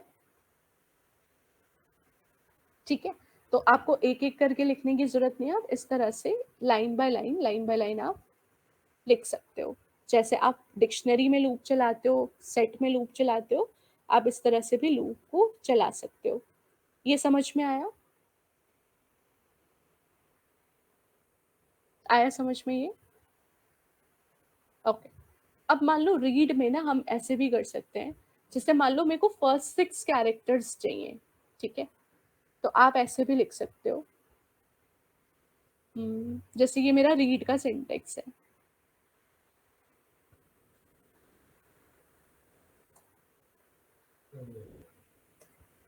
तो मान लो मैं माई फाइल डॉट टी में से शुरू के 10 कैरेक्टर रीड करना चाहती हूँ, तो मैं यहाँ पे रीड में ना नंबर ऑफ कैरेक्टर्स भी बता सकती हूँ कि इतने नंबर ऑफ कैरेक्टर्स ही मुझे रीड करने हैं। तो अब अगर मैं इसको रन कराऊं, तो ये देखो सिर्फ 10 कैरेक्टर्स मुझे देगा। 1 2 3 4 5 6 कैरेक्टर ये हो गए, 7 स्पेस हो गया, 8 9, 9 के बाद एक स्पेस आ गया। समझ में आया? तो आप इस तरह से यहाँ पे स्पेसिफाई भी कर सकते हो कि आपको कितने नंबर ऑफ कैरेक्टर्स रीड करने। तो फिर ये पूरी फाइल रीड ना करके जितने भी कैरेक्टर्स आपने स्पेसिफाई किए होंगे उतने ही रीड कर लेगा। ये समझ में आया?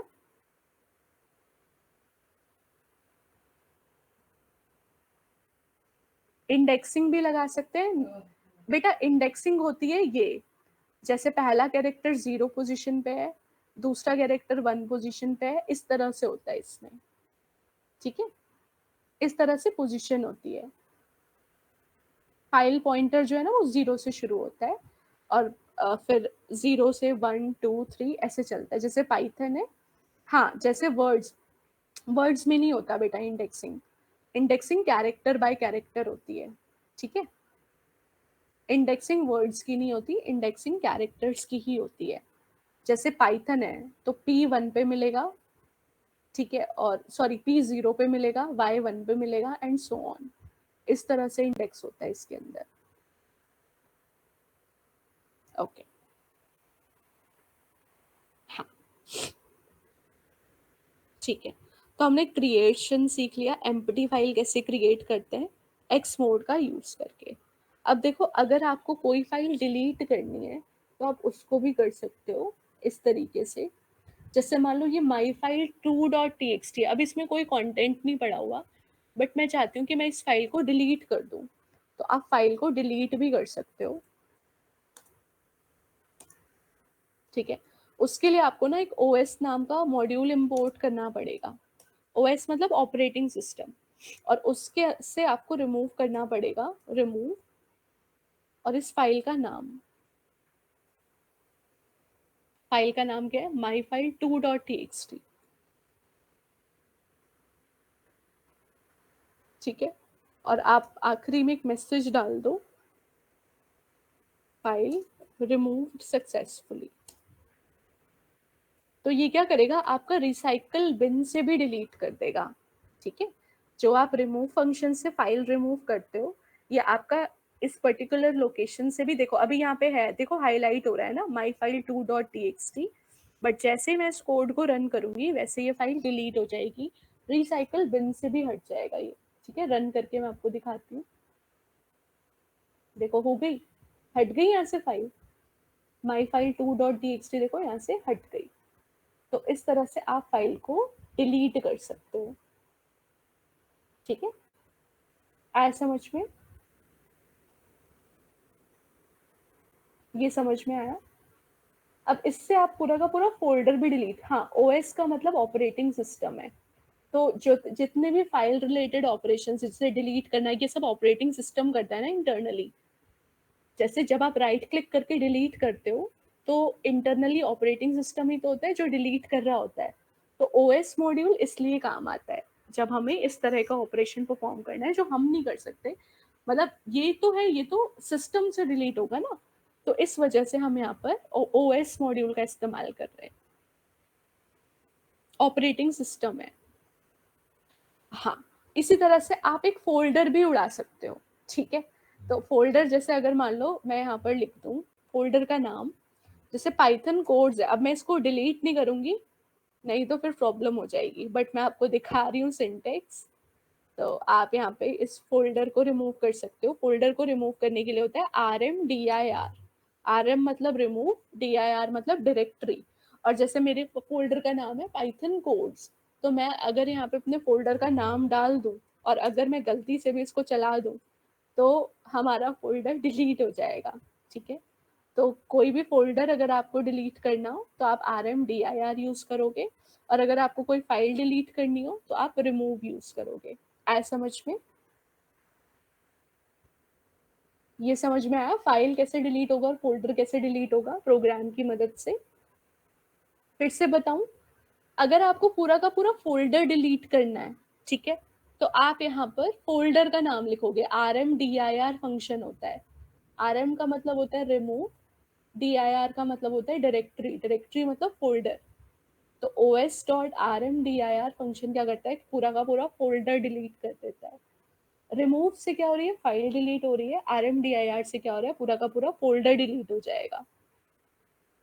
समझ में आया, मैंने अभी रन नहीं किया, नहीं तो ये सारे प्रोग्राम्स चले जाएंगे।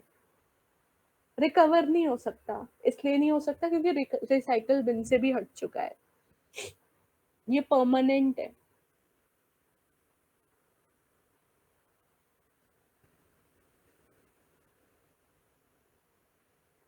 ठीक है।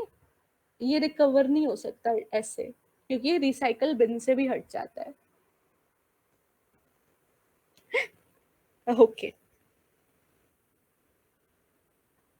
ठीक है बेटा। तो अब हम फाइल हैंडलिंग के बारे में और सीखते हैं।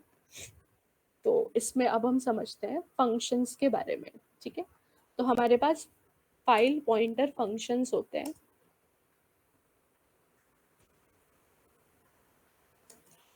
पहला फंक्शन होता है टेल, दूसरा फंक्शन होता है सीक। ठीक है, समझाती हूँ इसका मतलब क्या होता है। हम्म, अच्छा, जैसे मान लो ये सब ना एक ही लाइन में है ऐसे। ठीक है, तो अब आप इनको गिन सकते हो। पाइथन पी है 1 पोजीशन पे, सॉरी ये 0 पोजीशन पे, ये है 1 पोजीशन पे, 2 पे, 3 पे एंड सो ऑन। मैं एक काम करती हूँ, मैं एक छोटा सा ही कोड लेती हूँ ताकि गिनने में आसानी हो। तो मुझे बताओ इस पूरे की लेंथ क्या है। जैसे फाइल पॉइंटर अगर 0 पे है, तो अगर ये पूरी की पूरी फाइल रीड हो जाएगी, तो जहां पे मेरा कर्सर ब्लिंक कर रहा है ये कौन सी पोजीशन है। देखो ये है 0, 1, 2, 3, 4, 5, 6, 7, 8, 9, 10, 11, 12, 13, 14। तो जहां पे मेरा कर्सर ब्लिंक कर रहा है वो कौन सी पोजीशन है, 14। इतना समझ में आया। ये समझ में आया। बाय डिफॉल्ट जो इंडेक्स है वो 0 से है, और जहां पे आपका कर्सर ब्लिंक करेगा, यानी जब आप पूरी फाइल को रीड कर लोगे, तब आपका फाइल पॉइंटर कहाँ आ जाना चाहिए, तो मेरे डेटा के हिसाब से 14 पे आ जाना चाहिए। ठीक है, तो पहला जो फंक्शन है मेरा वो है टेल। पहला फंक्शन जो है मेरा वो टेल। टेल का मतलब है बताओ कि फाइल पॉइंटर कहाँ पर है। तो बाय डिफॉल्ट आपका जो फाइल पॉइंटर होता है वो 0 पोजीशन पे होता है। ठीक है, तो मैं यहाँ पर देखो ऐसे लिख रही हूँ। पहले मैं अपनी फाइल को रीड मोड में खोलती हूँ।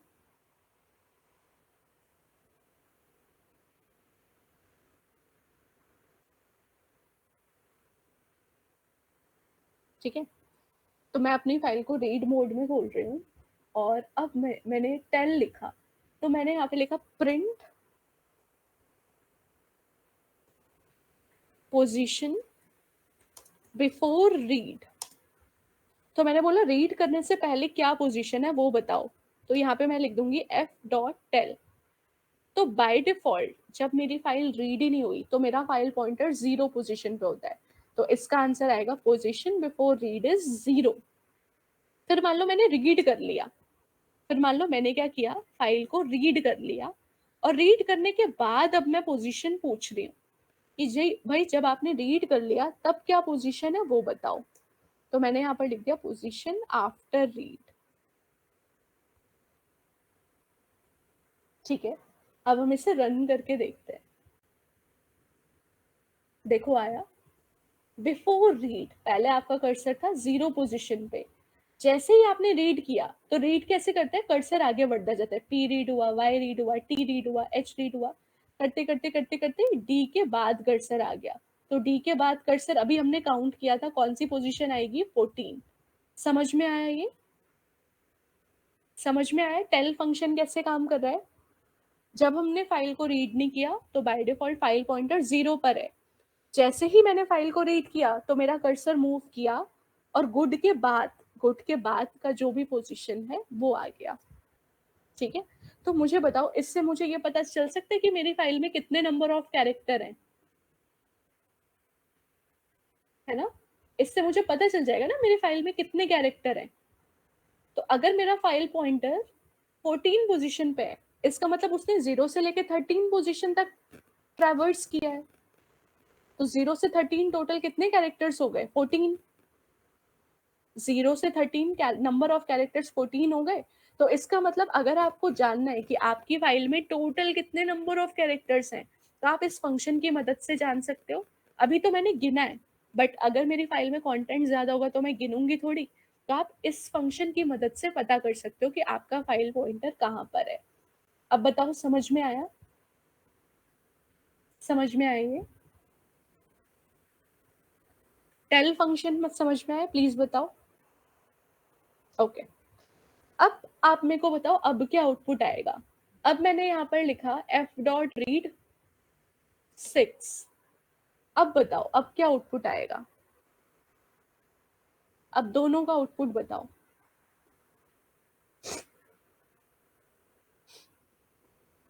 लिखो चैट पे।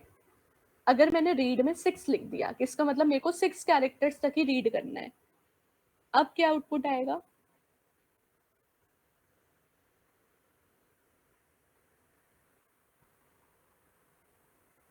Everyone please right.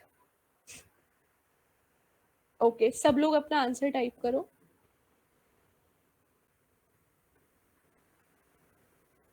Okay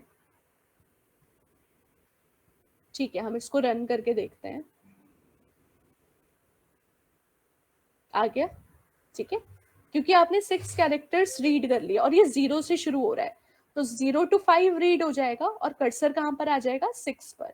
very good. ठीक है, अब हम आते हैं सीक फंक्शन पे। तो जो आप बोल रहे थे ना कि मैम अगर हमें 3rd कैरेक्टर से रीड करना है या 4 कैरेक्टर से रीड करना है, तो वो अब हम सीक फंक्शन की मदद से कर सकते हैं। तो सीक क्या करता है? जो पोजीशन आप दोगे ना, उस पोजीशन से रीड करेगा। जैसे मान लो मैंने यहाँ पर लिखा, देखो ध्यान से, मैंने बोला पोजीशन बिफोर रीड, तो उसने बता दिया 0। फिर मैंने बोला f.seek 2, इसका मतलब मेरे फाइल पॉइंटर को 0 से हटा के पोजीशन नंबर 2 पे ले जाओ। या मान लो मैंने यहाँ पे लिख दिया 3, तो मैंने बोला अब मेरा फाइल पॉइंटर जो 0 पे था उसको मूव करो फाइल पोजीशन नंबर 3 पे। और जब फाइल पॉइंटर पोजीशन नंबर 3 पे आ जाए तब आप अपनी फाइल को रीड करो। अब अगर हम इसको रन करके देखें तो देखना इसका आउटपुट क्या आएगा। देखो, PYT नहीं आया, देख रहे हो? PYT नहीं आया। क्यों? क्योंकि मैंने रीड करने से पहले अपना पॉइंटर चेंज कर दिया। मैंने बोला पोजीशन नंबर 3 पे से लगाओ, तो PYT तो हट गया। तो पोजीशन नंबर 3 से जब वो रीड करना शुरू करेगा तो यही रीड होगा। आया समझ में? ये बताओ, सीक फंक्शन समझ में आया? बाय डिफॉल्ट आपका फाइल का पॉइंटर कहाँ होता है? 0 पे। तो अगर आप चाहते हो आपका फाइल पॉइंटर 0 से आफ्टर रीड क्यों चेंज होगा बेटा? इंडेक्स थोड़ी बदलता है, आखिरी इंडेक्स तो 14 ही है ना। इंडेक्स थोड़ी बदल जाएगा, वो इंडेक्स रिटर्न कर रहा है, पोजीशन। वो नंबर ऑफ स्टेप्स नहीं रिटर्न कर रहा, वो इंडेक्स रिटर्न कर रहा है। आया समझ में? इंडेक्स थोड़ी चेंज होगा।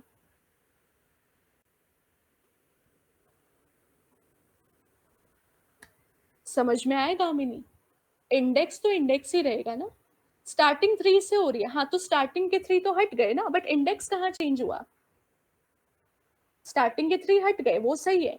ये नहीं बता रहा कि आप कितने स्टेप्स आगे जा रहे हो, ये बता रहा है पोजीशन कौन सी है। जैसे गामिनी है, तो गामिनी में मान लो मैंने GAM रिट्रीव भी कर लिया, तो भी जो लास्ट पोजीशन का इंडेक्स है वो थोड़ी बदल जाएगा। अगर मैंने स्लाइसिंग कर ली, इंडेक्स कर ली, तो स्लाइसिंग करने के बाद या पोजीशन चेंज करने के बाद इंडेक्स तो वही के वही रहते हैं ना, इंडेक्स थोड़ी बदलते हैं। हाँ, तो वो इंडेक्स बता रहा है, वो ये नहीं बता रहा कि आपने कितने पोजीशन मूव किया, वो ये बता रहे कि अभी आप कौन से इंडेक्स पर हो। आया समझ में? ओके, बताओ सीक और टेल समझ में आया सबको?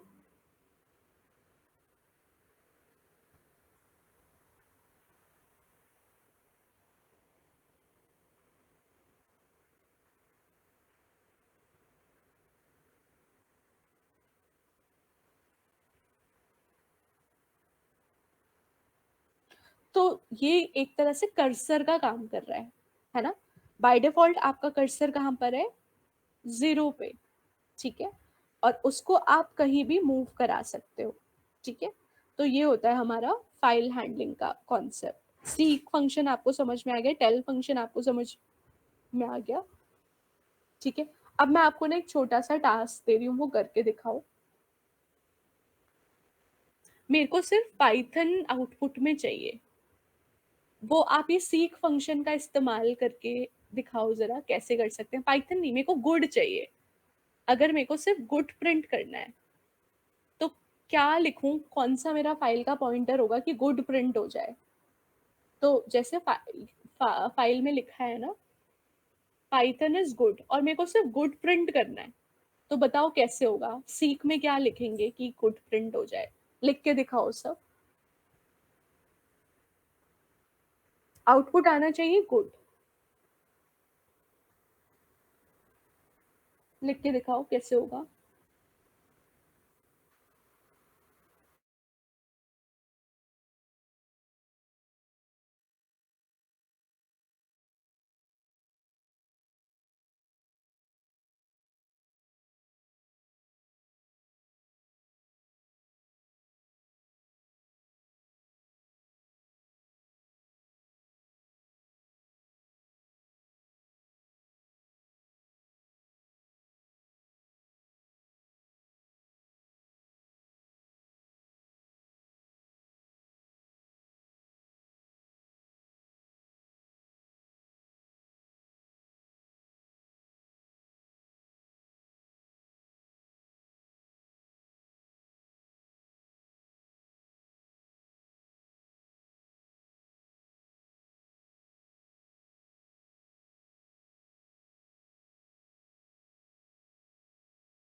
सबका आंसर एफ डॉट सी 10 है। एक बार हम इसे रन करके देखते हैं। यहाँ पर हमने लिख दिया एफ डॉट सी 10।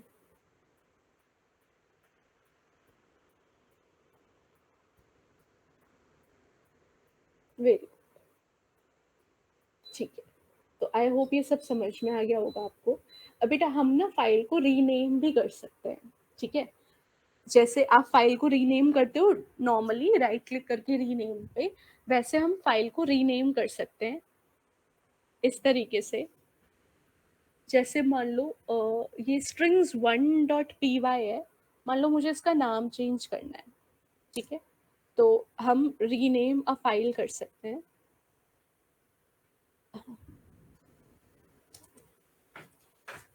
ठीक है। तो यहाँ पर हम लिखेंगे अगेन import os। os को हमें import करना पड़ेगा इसके लिए, इसे हटाते हैं। और यहाँ पर हमें लिखना पड़ेगा os डॉट रीनेम, ठीक है। अब जैसे मान लो ये क्वेश्चंस डॉट टीएक्सटी को मैं चेंज करना चाहती हूँ, क्वेश्चंस डॉट टीएक्सटी को मैं चेंज करना चाहती हूँ न्यू क्वेश्चंस डॉट टीएक्सटी से,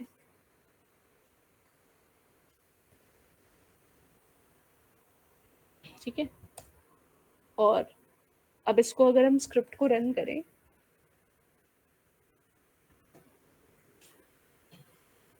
देखो हो गया, ये देखो हो गया रीनेम। यहाँ पे यही फाइल है, ये रीनेम हो गई न्यू क्वेश्चंस डॉट टीएक्सटी के नाम से। आया समझ में?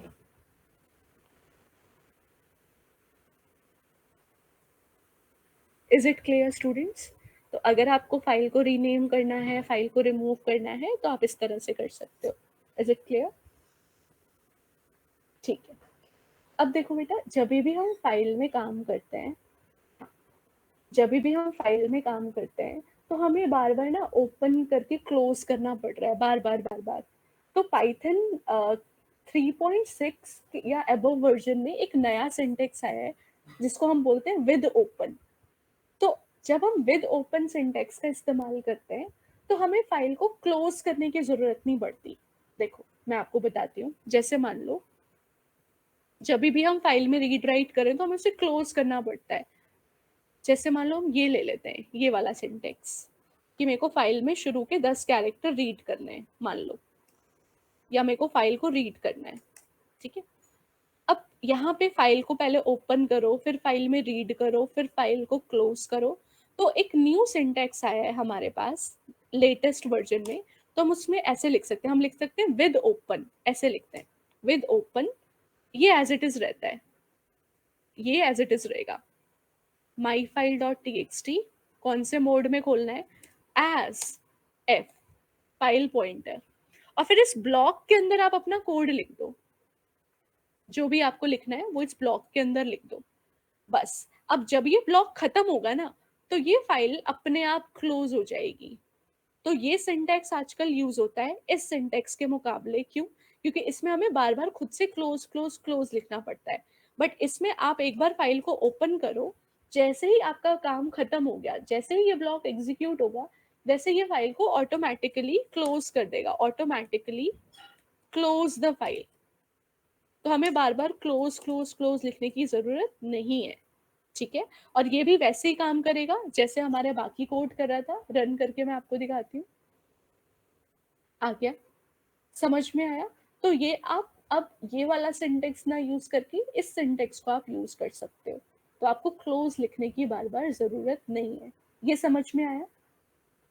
विद ओपन सब कुछ सेम है, बस थोड़ा सा लिखने का वे अलग है, ठीक? ओके, अब देखो बेटा, इसके बाद अब हम सीखते हैं बाइनरी फाइल्स पे काम करना। देखो, हमारे पास ना दो तरीके होते हैं, एक होता है टेक्स्ट फाइल, एक होती है बाइनरी फाइल।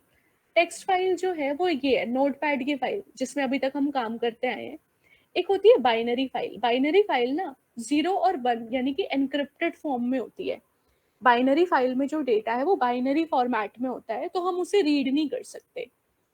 तो मान लो अभी क्या हो रहा है, अभी मैंने जो डेटा डाला वो कोई भी देख सकता है, क्यों? क्योंकि मैंने जो डेटा डाला है वो नोटपैड की फाइल में है, और नोटपैड की फाइल तो कोई भी रीड कर सकता है, इजंट इट? नोटपैड की फाइल तो कोई भी रीड कर सकता है, किसी को भी मेरी फाइल मिल जाएगी तो वो मेरा डेटा इजिली रीड कर लेगा। ये भी होता है। बाइनरी फाइल्स में ना हम ऑब्जेक्ट्स को स्टोर करते हैं। ऑब्जेक्ट्स मतलब जैसे लिस्ट हो गया, सेट हो गया, टपल हो गया, डिक्शनरी हो गया। तो इन सब ऑब्जेक्ट्स को स्टोर करने के लिए हम लोग बाइनरी फाइल का इस्तेमाल करते हैं। सेम प्रोसेस है, ठीक है, कुछ बदला नहीं है। बस अब होगा क्या कि अब आप फाइल पे डबल क्लिक करके कंटेंट नहीं देख सकते। अब आपको फाइल में डेटा डालना है तो उसके लिए भी कोड लिखना पड़ेगा, जैसे अभी हम लिख रहे हैं। और अगर हमें फाइल से डेटा एक्सट्रैक्ट करना है तो भी हमें उसका कोड लिखना पड़ेगा। हम फाइल को डबल क्लिक करके उसका डेटा रिट्रीव नहीं कर सकते। और बाइनरी में डेटा हमारा बिट्स के फॉर्म में स्टोर होता है, बिट्स मतलब 0 और 1 के फॉर्मेट में। तो अगर कोई आपसे पूछे कि बाइनरी और टेक्स्ट में क्या फर्क है, तो आप बोलना टेक्स्ट में तो हम टेक्स्ट डेटा ही सेव करा सकते हैं। टेक्स्ट फाइल यानी नोटपैड फाइल में हम सिर्फ टेक्स्ट डेटा ही सेव करा सकते हैं, लेकिन बाइनरी फाइल में हम इमेजेस वगैरह भी स्टोर करा सकते हैं, ठीक है? आप ये बोलोगे, बाइनरी में हम इमेजेस टेक्स्ट दोनों स्टोर करा सकते हैं, लेकिन टेक्स्ट फाइल में हम सिर्फ टेक्स्ट डेटा, टेक्सचुअल डेटा ही स्टोर करा सकते हैं। तो ये एक मेन डिफरेंस होता है दोनों में, ठीक है? बट अभी हम ये सीखते हैं कि हम हमारा डेटा बाइनरी फाइल में कैसे रीड और राइट कर सकते हैं। तो देखो बेटा, बाइनरी फाइल में रीड और राइट करने के लिए हमें एक मॉड्यूल चाहिए होता है जिसका नाम है पिकल, ठीक है? जिसका नाम है पिकल, PICKLE, अचार। अचार को इंग्लिश में पिकल बोलते हैं, वही वाला मॉड्यूल है यहाँ पे। तो अब हम सीखेंगे यहाँ पे, मैं एक नई फाइल बना लेती हूँ इसके लिए,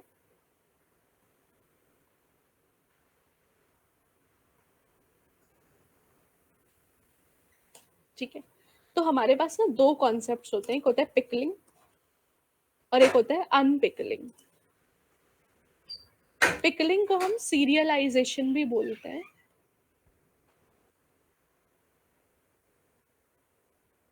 और अनपिकलिंग को हम डीसीरियलाइजेशन भी बोलते हैं। इसका मतलब क्या होता है समझाती हूँ।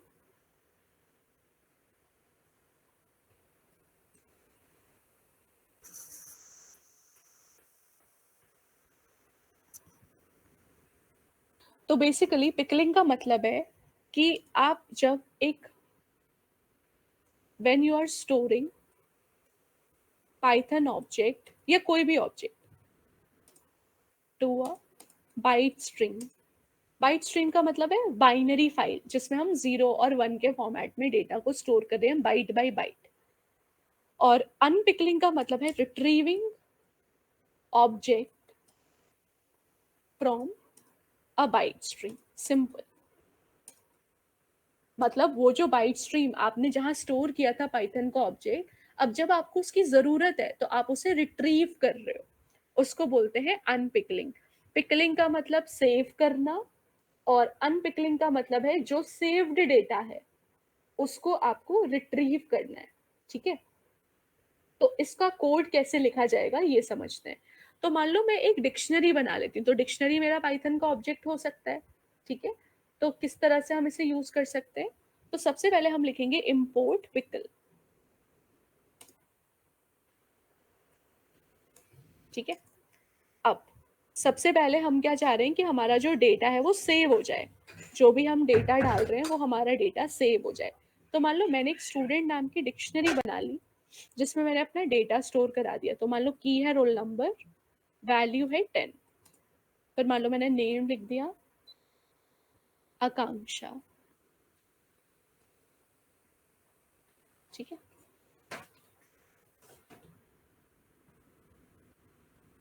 फिर मान लो मैंने मार्क्स डाल दिए 90। तो इस तरह से मैंने एक डिक्शनरी के फॉर्मेट में क्या करा, अपना डेटा को सेव कर लिया। ठीक है, और मैंने यहाँ पर इम्पोर्ट भी करा लिया। क्या है, अब इसके लिए देखो हमारे पास दो फंक्शंस होते हैं। ठीक है, तो जब भी हम पिकलिंग का इस्तेमाल करते हैं तो वी हैव टू फंक्शंस। पहला फंक्शन होता है हमारा डंप, पहला फंक्शन होता है हमारा डंप, दूसरा फंक्शन होता है हमारा लोड। डंप का मतलब होता है डेटा को डंप करना, मतलब आप डेटा लेके गए, आपने उसे डंप कर दिया। डंप मतलब आपने उसे कहीं पे स्टोर कर दिया। ठीक है, तो जब भी आपको डेटा को स्टोर करना हुआ, तो डेटा स्टोर क्या होता है, पिकलिंग या अनपिकलिंग? जब हम डेटा को स्टोर कर रहे हैं तो वो पिकलिंग हुआ कि अनपिकलिंग हुआ, बताओ? डेटा स्टोर करना, अभी बताया ऊपर। जब भी स्टोर कर रहे हैं पाइथन ऑब्जेक्ट्स, इसका मतलब क्या होता है, पिकलिंग। और जब भी हम रिट्रीव कर रहे हैं उसको क्या बोलते हैं, अनपिकलिंग। तो हमारे पास दो फंक्शन होते हैं, एक होता है डंप, एक होता है लोड। ठीक है, डंप और लोड में क्या फर्क होता है? सॉरी, यहाँ पे लोड्स है, लोड्स और डंप। ठीक है, तो डंप फंक्शन क्या करता है, डेटा डंप कर देता है। ठीक है, मतलब डेटा को डाल देता है। और लोड फंक्शन क्या करता है, डेटा को रिट्रीव कर लेता है। लोड का मतलब क्या होता है, डेटा को लेना। लोड मतलब लेना, डेटा को रिट्रीव करना। डंप मतलब एकदम से डेटा को डाल देना। ठीक है, तो अब किस तरह से हम यहाँ पर लिखेंगे, तो ऐसे लिखेंगे इसको। तो पहला काम है कि मैं इसको एक फाइल में स्टोर करना चाहती हूँ।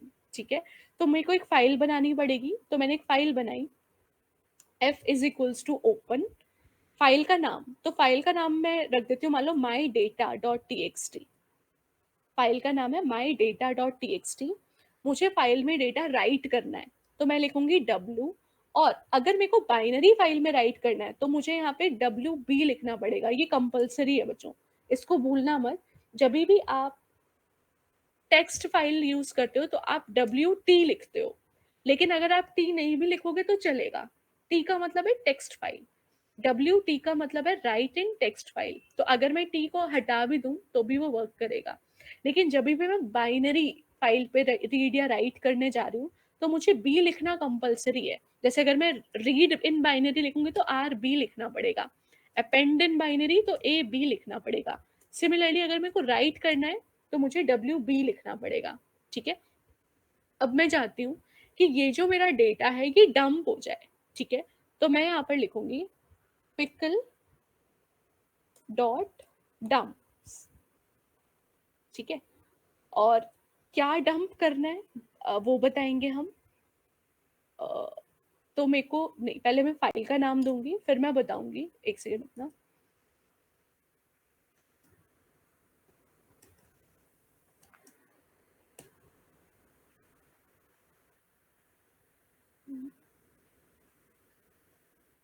ओके, पहले हम बताते हैं क्या हमें डंप करना है, फिर हम बताएंगे कहाँ हमें डंप करना है। एक बार मैं इसको दोबारा से रिपीट करूंगी और मैं यहाँ पर प्रिंट करा दूंगी, डेटा सेव। रन करके एक बार हम इसे देखते हैं।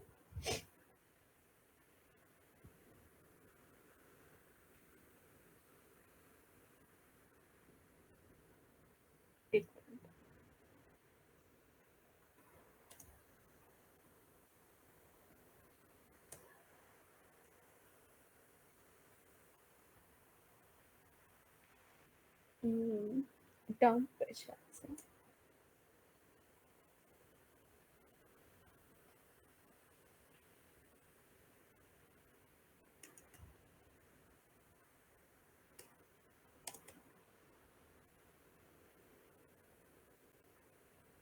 हो गया। क्या करना था बेटा, फंक्शन में एस नहीं आएगा, ठीक है, फंक्शन डंप है, डंप्स नहीं है। तो इसमें हम सबसे पहले बताएंगे कि हमें क्या सेव करना है, फिर हम बताएंगे कहाँ सेव करना है। I am repeating this once again. Pickle में क्या होता है, आप अपने पाइथन के ऑब्जेक्ट्स को सेव करा सकते हो किसके अंदर, एक बाइनरी फाइल के अंदर। बाइनरी फाइल वो फाइल होती है जिसमें डेटा बाइनरी फॉर्मेट में स्टोर होता है, यानी कि 0 1 के फॉर्मेट में स्टोर होता है, ठीक है, और आप उसे रीड नहीं कर सकते, ठीक है। अब क्या होगा, हमने क्या करा, हमने हमारी फाइल को ओपन करा, माई data dot T X T, ये फाइल अपने आप क्रिएट हो जाएगी जब मैं इस कोड को रन करूंगी। डब्ल्यू मतलब मुझे फाइल को में राइट करना है, बी मतलब बाइनरी, मुझे एक बाइनरी फाइल में राइट करना है। ओ आई एम सो सॉरी, मैंने यहाँ पे एक गलती कर दी है, मुझे यहाँ पे ना इसका एक्सटेंशन डॉट डैट लिखना चाहिए था। मैं एक बार इस कोड को दोबारा रन करती हूँ, इसे एक बार हटा देते हैं, डिलीट कर देते हैं। जो बाइनरी फाइल होती है ना, उसका एक्सटेंशन होता है डॉट डी ए टी।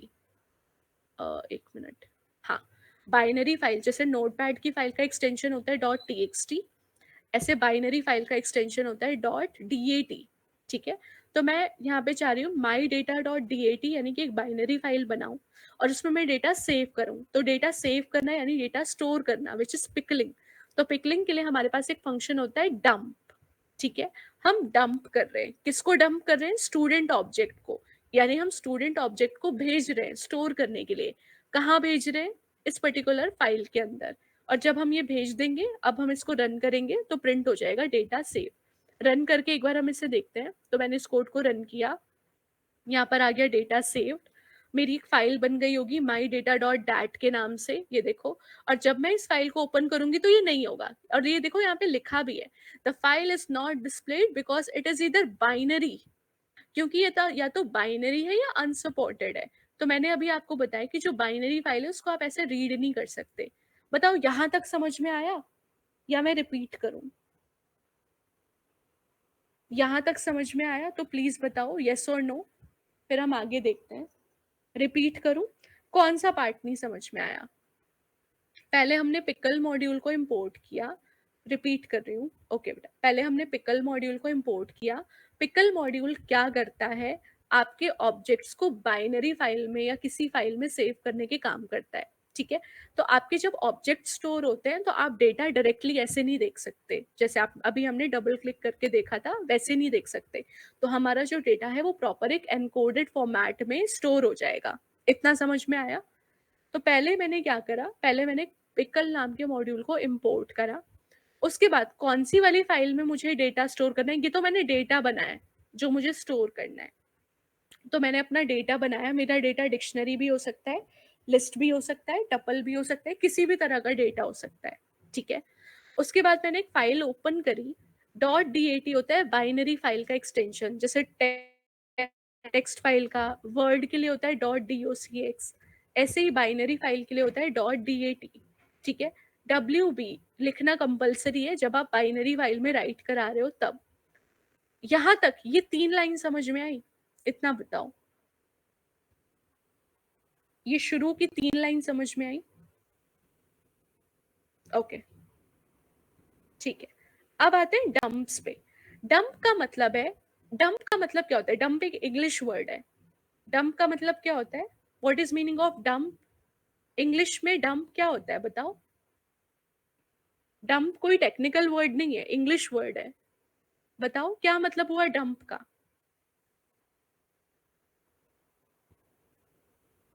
बोलो।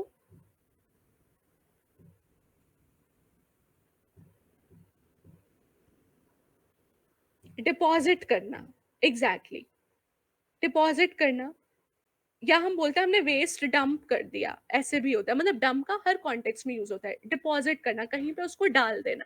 तो डंप का मतलब है हम यहाँ पे किसको डिपॉजिट करें, अपने ऑब्जेक्ट को कहाँ डिपॉजिट करें, एक फाइल के अंदर, ठीक है। तो हमने उसका एक फंक्शन बनाया, हमने लिखा पिकल का एक फंक्शन होता है डंप। ये डंप क्या कर रहा है, कि इसमें हम दो इंफॉर्मेशन देंगे, किसको डंप करना है, कहाँ पे डंप करना है। तो किसको डंप करना है, किसको सेव करना है, स्टूडेंट को। कहाँ पे सेव करना है, इस एफ नाम की फाइल के अंदर। इतना समझ में आया? जब आप डंप कर रहे हो तो आप दो इंफॉर्मेशन दोगे, पहला किसको डंप करना है, दूसरा कहाँ पर डंप करना है। ठीक है, तो पहले लिखते हैं किसको डंप करना है, फिर लिखते हैं कहाँ पे डंप करना है। तो इतना लिखने के बाद पाइथन क्या करेगा, ये स्टूडेंट नाम की डिक्शनरी को ले जाके इस पर्टिकुलर फाइल में जाके डंप कराएगा, यानी कि डिपॉजिट कर देगा, वहां पे जाके डाल देगा। ठीक है, अब समझ में आया? तो इतना करने से क्या हुआ, हमारा जो ऑब्जेक्ट है वो इस पर्टिकुलर फाइल में जाके सेव हो गया।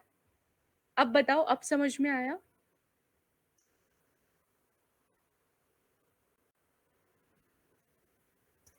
ओके, बाकी ठीक है। अब बात आती है, अब ये फाइल तो हम ओपन करके देख नहीं सकते। एफ की जगह माई नहीं बेटा, एफ की जगह माई डेटा डॉट डी इसलिए नहीं डाल सकते क्योंकि एफ जो है वो फाइल पॉइंटर है। तो जब भी आपको फाइल से डील करना है तो आपको फाइल पॉइंटर से ही डील करना पड़ेगा, आप डायरेक्टली फाइल का नाम नहीं लिख सकते। इसीलिए वो फाइल पॉइंटर बनाया है, उसका पर्पज यही है कि आप बार बार उस फाइल का नाम ना यूज करो। ठीक है, ओके। अब ये बात आती है कि ये फाइल तो हम देख नहीं पा रहे, है ना, क्योंकि ये तो बाइनरी फॉर्मेट है, इसको तो मैं देख नहीं पा रही हूँ। तो अब इसका कंटेंट मैं रिट्रीव करने के लिए कोड लिखूंगी। ठीक है, अब हमें क्या करना पड़ेगा, जब हमें इसका कंटेंट रिट्रीव करना है तो उसके लिए भी हमें क्या करना पड़ेगा, कोड लिखना पड़ेगा। तो हम कोड लिख सकते हैं। तो अब इसको मान लो मैं रिपीट कर रही हूँ, ठीक है। तो अब हम क्या करने जा रहे हैं, इसे कमेंट कर देते हैं। ये था हमारा पिकलिंग, यानी डेटा सेव करना। अब जो सेव्ड डेटा है वो हमें देखना भी है कि भाई हमने क्या सेव किया है। तो अब आता है अनपिकलिंग। तो अनपिकलिंग अब किस तरह से करना है, देखो, इसकी आपको जरूरत नहीं है, ये हटा दो। ठीक है, अब मुझे बताओ इसमें क्या क्या चेंज होगा, इस वाली लाइन में क्या चेंज होगा, कोई बता सकता है? इस वाली लाइन में क्या चेंज होगा जो हाईलाइटेड है, ये सही है या इसमें कुछ चेंज करना है हमें? Very good, R B, yes very good. Read binary, yes, अब हमें रीड करना है। ठीक है, गुड। अब क्या करना है, अब हमें डेटा लोड करना है। डंप हम कर चुके हैं, अब हम डेटा लोड करेंगे। ठीक है, लोड करेंगे। फाइल कौन सी फाइल से डेटा लोड करना है, एफ नाम की फाइल से डेटा लोड करना है। और जो भी रिजल्ट आया ना इस फाइल का, वो आप एक वेरिएबल में सेव करा लो। मतलब जो लोड होने के बाद जो भी आंसर आया, जो भी डेटा आया, वो डेटा आप एक रिजल्ट नाम के वेरिएबल में स्टोर कर लो और फिर आप उसे प्रिंट करा लो यहाँ पे, प्रिंट रिजल्ट। अब हम इसको रन करके देखेंगे और हम इस फाइल को बंद कर देते हैं अगर हमने विद वाला सिंटेक्स यूज नहीं किया तो। देखो आ गया, यही डेटा हमने डाला था इस फाइल में और यही डेटा हमारे पास आ गया। आया समझ में ये?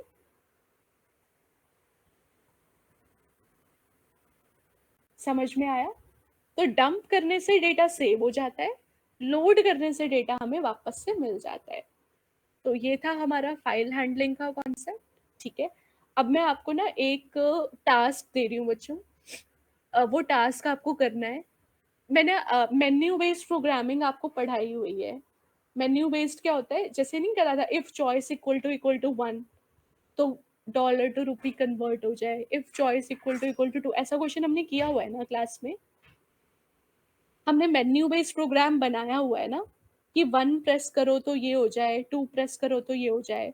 फिर हमने चॉइस बेस्ड क्वेश्चन किया हुआ है कि if choice equal to one तो ये वाला पार्ट चले, if choice equal to two तो ये वाला पार्ट चले। तो हमें कुछ ऐसा ही करना है। ठीक है, तो मैं यहाँ पे ना एक एक सेकेंड रुकना, मैं आपको एक लिंक शेयर करती हूँ।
इसमें तो आंसर्स, एक सेकंड,